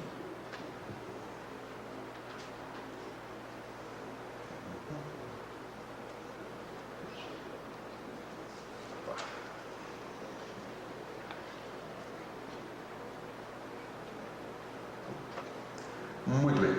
Por outro lado, mesmo que o lençol não tivesse sido fabricado na época de Jesus, Não se explicaria todo o pólen achado pelo professor Max Frey, nem mesmo explicar como um lençol fabricado em plena época medieval foi tecido com uma tecnologia sobre na era moderna, nem as moedas romanas que fechavam o olho do morto. O Dr. Michel Tippy, do British Museum de Londres, o mesmo que foi responsável pelo teste de carbono 14, apontou em 88 que era bem possível que o síndrome não fosse do século 14, mas muito anterior, questionando ele próprio a validade da pesquisa. Em 93, um simpósio internacional de cientistas reunidos em Roma impugnou a datação realizada em 1988, acusando a mesma de ter sido baseada em resultados dúbios e de existirem dados que não foram divulgados ao público. E isto é fato. Durante a pesquisa de 1988, além das amostras do sudário, cada uma das universidades recebeu paralelamente também tecidos outros para permitir que o processo de avaliação fosse correto e não tendencioso. O que significa isso? Durante o processo de avaliação, além de cada uma das universidades receber em pequenos cilindros de metal fechados uma pequena amostra do sudário, também receberam amostras de outros tecidos, um linho retirado do Egito, de um túmulo, e de um tecido também retirado de um túmulo no Peru. Esses tecidos foram misturados às amostras entregues a cada universidade, com a intenção de que cada universidade, em não sabendo qual era o conteúdo de cada um dos vasilhames, fizesse realmente um trabalho bastante detalhado de datação. Só que aconteceu um fato muito curioso.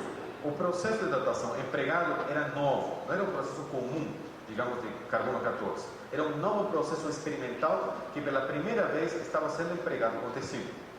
Sendo que o tecido peruano, que foi justamente analisado, apresentou um erro de quase 1000 anos em relação à sua datação original. Tanto é que, inclusive, na amostragem, quando foi apresentado o resultado, era impossível que este tecido peruano fosse da data acusada pelo processo de datação. Por quê?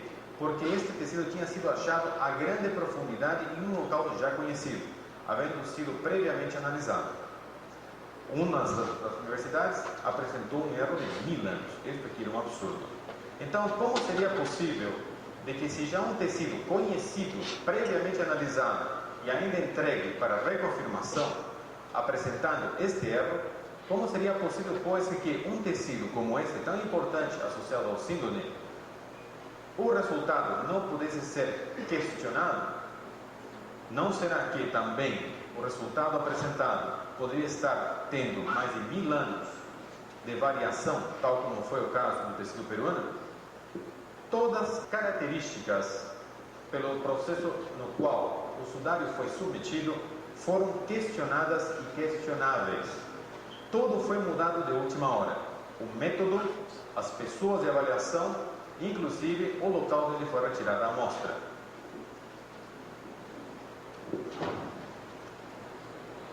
Dentre os 50 especialistas de todas as disciplinas presentes que participaram do simpósio, estava presente o renomado cientista soviético Dr. Dmitry Kuznetsov, prêmio Lenin em física nuclear e em datação histórica de processos de radioisótopos. A conclusão do simpósio em 93 foi a seguinte: pela única definição científica deste objeto, compatível com o estado atual das investigações realizadas, é que se trata do autêntico sudário que envolveu o corpo de Jesus. Agora, em 1995, pesquisadores da Universidade do Texas, dos Estados Unidos, abriram uma via de suporte ao colocado no simpósio romano. De acordo com os pesquisadores americanos, a distorção da leitura ocorrida na datação de 1988 pode ter acontecido em função da presença de bactérias que se alojaram nas tramas do tecido. Seja como for, reconhecer, como já falei anteriormente, o sudário como um fato concreto e real, reportaria de imediato aceitar de que esta gravação não foi objeto de milagre. Ou seja, recentemente se realizaram pesquisas onde, através de uma superfície, foi passado um campo de radiação de energia extremamente forte, colocando um manto por cima. Claro, quando foram feitas estas pesquisas, infelizmente o manto queimou. Ou seja que, nos testes realizados aqui, foi possível detectar a forma pela qual foi gravada a imagem no lençol. Só que na nossa tecnologia não foi possível graduar o volume de energia necessário para que a gravação ocorresse exatamente na mesma proporção em que no sudário aconteceu. Ocorre sim de que nós já reproduzimos exatamente a forma de gravação, porém não conseguimos ainda a dosagem correta para poder realizar a gravação. Isso significa que aquele que conseguiu realizar esta gravação era detentor de uma tecnologia ainda superior à que nós possuímos atualmente. E isso significaria que, pelo menos, a tecnologia destes seres, ou desta criatura responsável pela gravação, já está 2000 anos superada em relação ao que nós possuímos hoje. Então, se a Igreja Católica aceitasse que o sudário é verdadeiro, se você se lembra, João Paulo II, a comunicado oficial da datação de que ele seria de 1200 a 1300, diz, bom, tudo bem, que pena, lamentamos muito, mas permitiremos que a população continue rendendo culto ao sudário, por nós não haverá qualquer tipo de problema a respeito. Maravilha, né? Fantástico, maravilhoso. Porque se a Igreja Católica tivesse recebido o laudo oficial, dizendo, o sudário é verdadeiro, a antiguidade bate, as características pertencem a Jesus, só que a forma de gravação foi consequência de uma tecnologia operada intencionalmente e que nós temos condições de reproduzir. Qual seria então a resposta da igreja? Estaríamos então, a partir desse momento, colocando uma grande questão. Até que ponto então o que nós atribuímos a Jesus como imagem venerada, Filho de Deus, passaria a ser ele responsável por uma tecnologia empregada em tempos em que o homem não tinha condições de compreender o que estava acontecendo. E a partir deste instante teríamos que questionar o seguinte: quantos dos seus milagres foram milagres ou frutos de um conhecimento desconhecido para a época? Até que ponto Jesus era detentor de um conhecimento que fugia à sua época?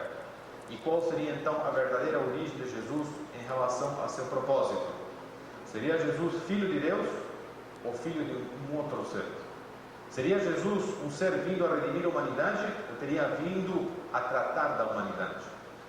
Qual seria então ele? Quem seria então ele? Qual seria então o seu propósito? Qual seria então a sua natureza? Então, o importante desse trabalho que nós vamos trabalhar hoje aqui, que vamos desenvolver hoje aqui, é mostrar de que a imagem que temos de Jesus é uma, a imagem verdadeira de Jesus é outra. Nós vamos dar um pequeno intervalo agora para todo mundo descansar, uns 15 minutos, depois retornaremos.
Até esse momento aqui, mais alguns pequenos detalhes. Segundo as pesquisas que foram feitas em cima do sangue de Jesus, ou do sangue do sudário, tinha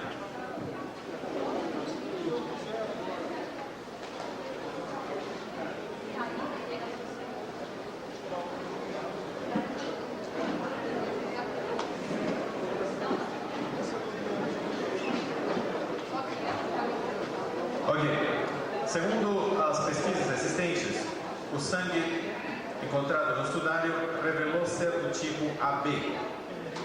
AB. Ou seja, o tipo de sangue existente no sudário revelou ser do tipo AB. Detalhe importante, vocês perceberam?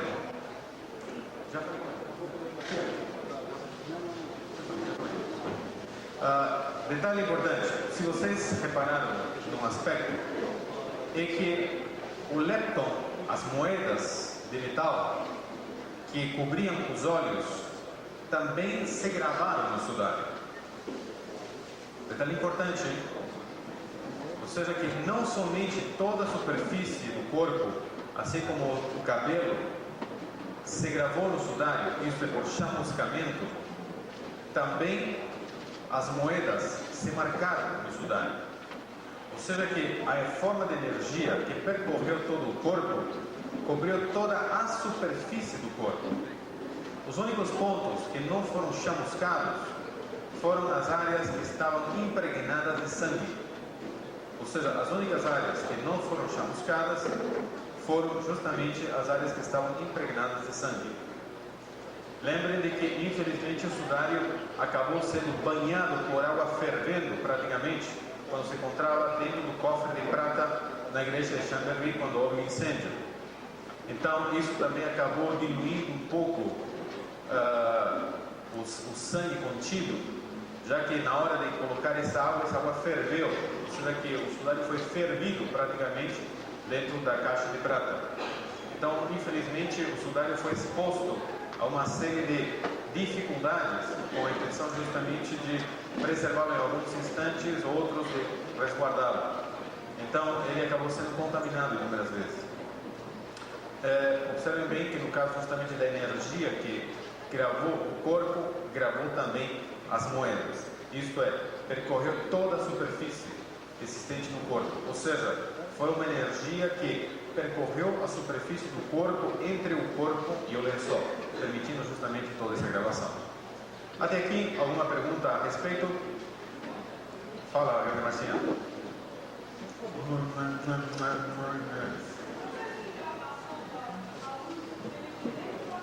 Exatamente.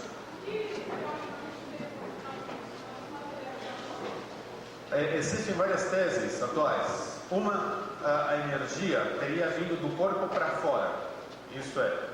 Outra, aconteceu entre o corpo e o lençol, cobrindo apenas a superfície. É como se o corpo tivesse gerado essa energia e feito justamente a gravação. Ou seja, é como se o corpo tivesse se projetado contra o lençol, gerando justamente a sua gravação. Ou seja, é como se de repente esta luz tivesse provocado o mesmo efeito de uma xerox, só que justamente nós temos um licopódio, né, que acaba se colocando sobre a superfície do papel no processo de xerox.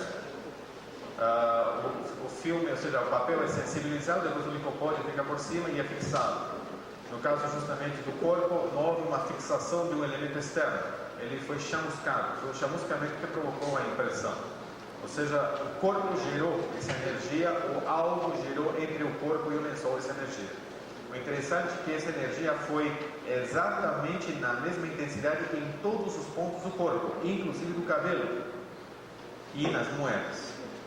Ou seja, que a mesma potencial dessa energia esteve presente em todo o corpo, sendo que quando percorreu pelas costas, estava justamente em apoio ao lençol, teoricamente, o lençol provavelmente não foi afetado por essa ação de gravidade, o que significaria que o corpo estava suspenso no ar.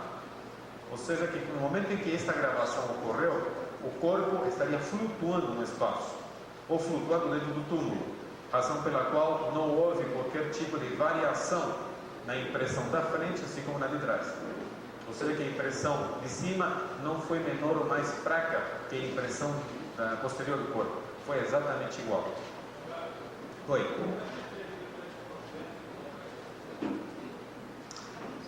Lembrem bem de que os evangelhos falam de que Jesus ressurge em corpo glorioso, né?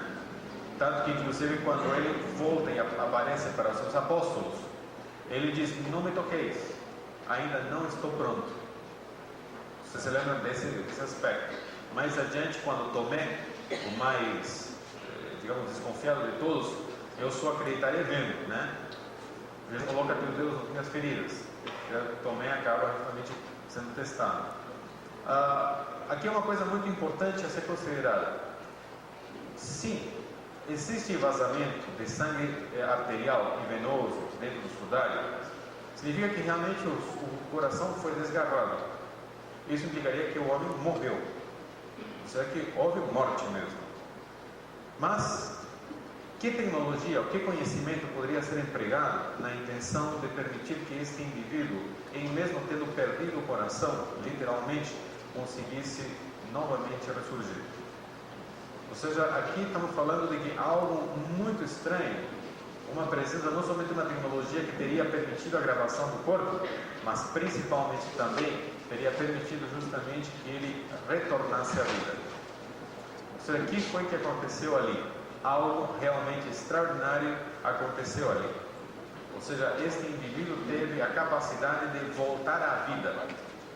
De que forma?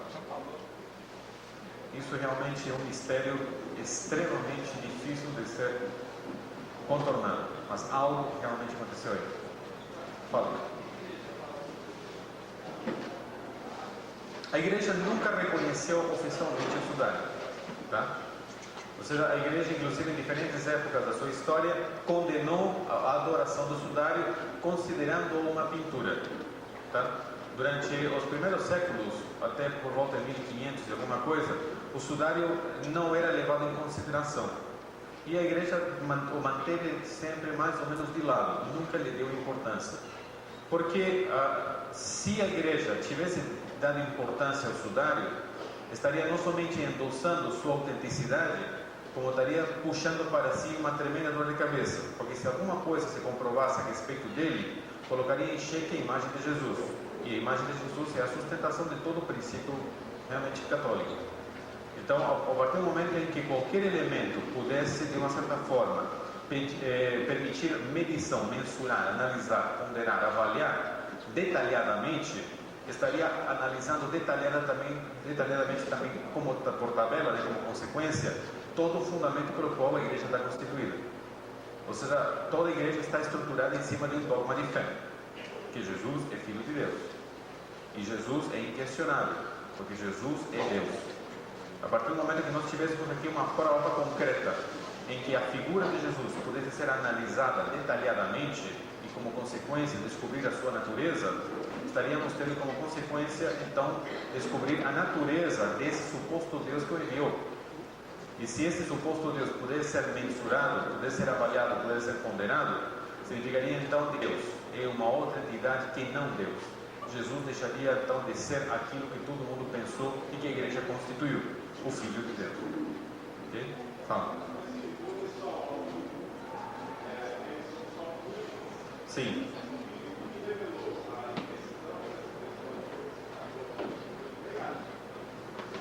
O detalhamento.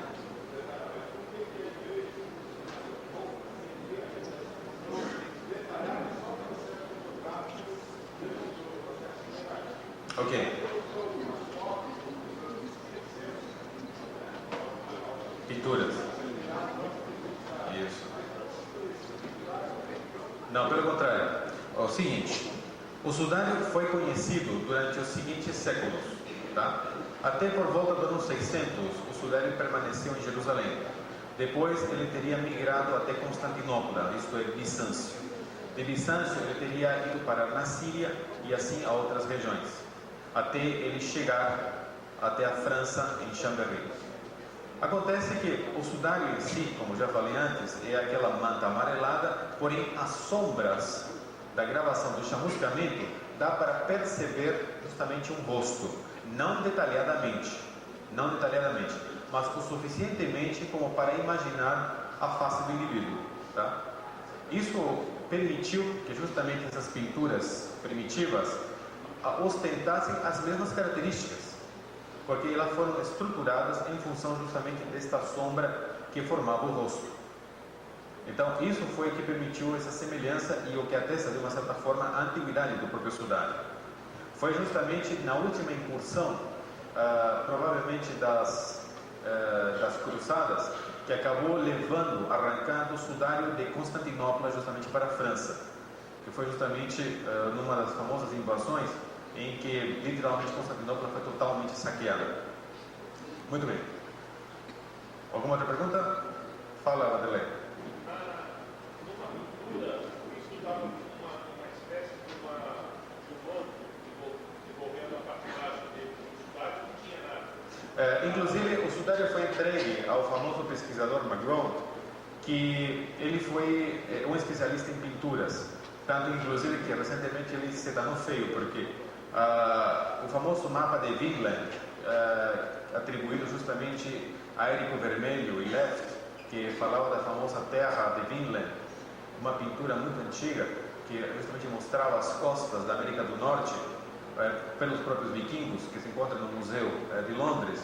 Magron fez uma análise dessa pintura e a considerou falsa. Recentemente, através de novos processos de análise, acabou-se descobrir que ele é verdadeira. Então Magron se queimou feio porque ele também analisou o sudário de Turim dizendo que ele era uma pintura.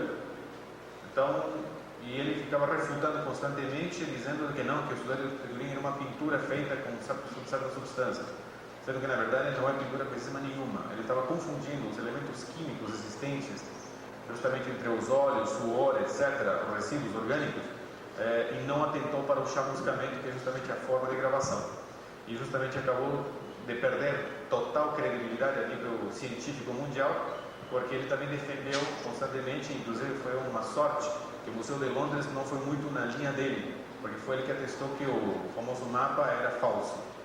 E agora se descobriu que o mapa não somente é verdadeiro pelas novas técnicas que foram empregadas de datação, como também demonstra e prova de que os vikings conheciam perfeitamente a América do Norte. Não era uma especulação, era um fato. Ou seja, eles já tinham mapeado a região norte dos Estados Unidos, divisa com o Canadá. Então, esse tipo de análise, de ser uma pintura, não ser uma pintura, etc., também já tinha sido. Fala. Oi. Isso, sim. No sudário não parece que ele está nu. Não, é que na verdade o sudário é um lençol enorme, tá? Onde vocês viram duas fotos, na verdade separadas, né? Ambas estão unidas pela cabeça. Ou seja, na verdade no próprio lençol, a foto correta do lençol mostra de frente e depois na cabeça para trás. O ponto de união é a cabeça, exatamente como foi colocado aqui naquela ilustração, naquela pintura. É uma peça só. Não entendi a tua pergunta. Cristo tinha alguma coisa ou ele estava nu? Estava nu. Peladaço. Uma pintura toda mostrada Não, mas aí esquece. Aí a pintura é ilustração mesmo. Porque, acredita a pergunta. Jesus nunca foi permitido ser pintado nu. Tanto que, inclusive, até o ano 800 aproximadamente, era proibido pintar Jesus. Ou seja, surgiram muitas pinturas, digamos, clandestinas, para ser exato, buscando pintar o rosto dele. Até o ano 600, mais ou menos, 700, era representado como um cordeiro, um pombo ou animais. E a própria cruz, inclusive. Era proibido pintar o rosto de Jesus porque Jesus era desconhecido. Vocês vão ver isso agora. Ou seja, não se conhecia o rosto de Jesus. Na era moderna se perdeu a informação do sudário. Vocês vão perceber que o sudário começa novamente a reentrar dentro da arte medieval, da arte antiga, justamente por volta do ano 800 para cima, por volta do ano 1000 inclusive até. Tanto que no período de 600 a 800 em média, as pinturas que mostram justamente como jovem, predicando com a mãe, ele não tem barba, ele é muito mais de uma linha grega do que realmente de um judeu semita, não tem nada a ver. E era proibido justamente pintar Jesus, principalmente na cruz, muito menos nu. Então, por isso que em todas as representações pictóricas em que Jesus aparece, ele está sempre vestido. Ou seja, isso era uma espécie de um atentado total à sua santidade que ele representava. Era herético isso. Tá? Então, por isso que ele está inteirinho, né? Oi. Perdão.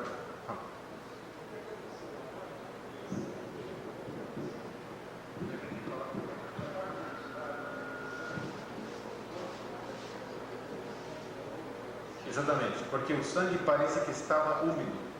No momento em que a gravação aconteceu, as áreas que estavam manchadas de sangue não ficaram chamuscadas. Ou seja, parece que no momento em que a gravação veio ocorrer, o sangue ainda estava fresco e não permitiu o chamuscamento. São as únicas áreas em que o chamuscamento não aconteceu, as áreas que estavam banhadas de sangue. Ok? Vamos. Exatamente.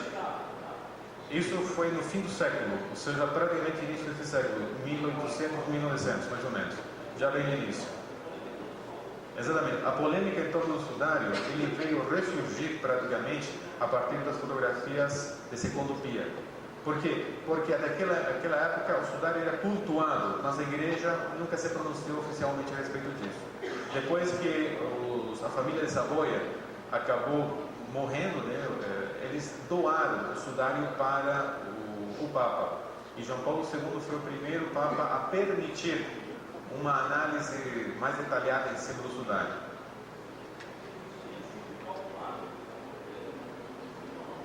Não entendi. Provavelmente a tua colocação é interessante.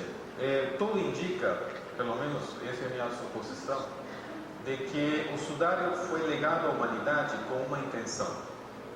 Ou seja, que num determinado momento o homem conseguisse tecnologicamente perceber que esse tipo de, digamos assim, prova não foi um milagre em hipótese alguma. Ele foi produto de uma tecnologia. E isso viesse suscitar, por parte da humanidade, uma reflexão a respeito de quem foi ele e quais seriam as suas intenções. Por um detalhe importante. Se você se lembra, em todas as escrituras, Jesus deixa bem claro: eu retornarei. No final dos tempos, eu retornarei. Então, Jesus dá duas coisas extremamente interessantes para a humanidade a respeito justamente do seu retorno. Uma, ele diz como ele voltará através da revelação de João, isto é Apocalipse, que na verdade acaba sendo uma espécie de roteiro dos eventos que anunciarão o seu retorno, e do próprio sudário, como prova concreta da sua existência. Ou seja que parece que Jesus estabeleceu um plano muito claro para que a humanidade, em um determinado momento, viesse justamente perceber não somente as suas verdadeiras intenções, mas viesse descobrir sua real natureza. E isso servisse para promover uma reformulação de forma geral, de caráter geral. Nós vamos ver agora justamente alguns aspectos vinculados a Jesus e a sua história. E vamos perceber que, como conclusão final, teremos uma grande interrogante. Jesus fracassou dentro daquilo que ele se propôs? Se analisarmos especificamente a missão redentora dele, teríamos que dizer que ele fracassou enquanto objetivo, já que nós temos hoje uma pluralidade enorme de movimentos cristãos, cada um com uma linha diferente de pensamento, cada um sustentando os seus evangelhos de uma forma radical, mas cada um praticando as coisas de uma forma diferente.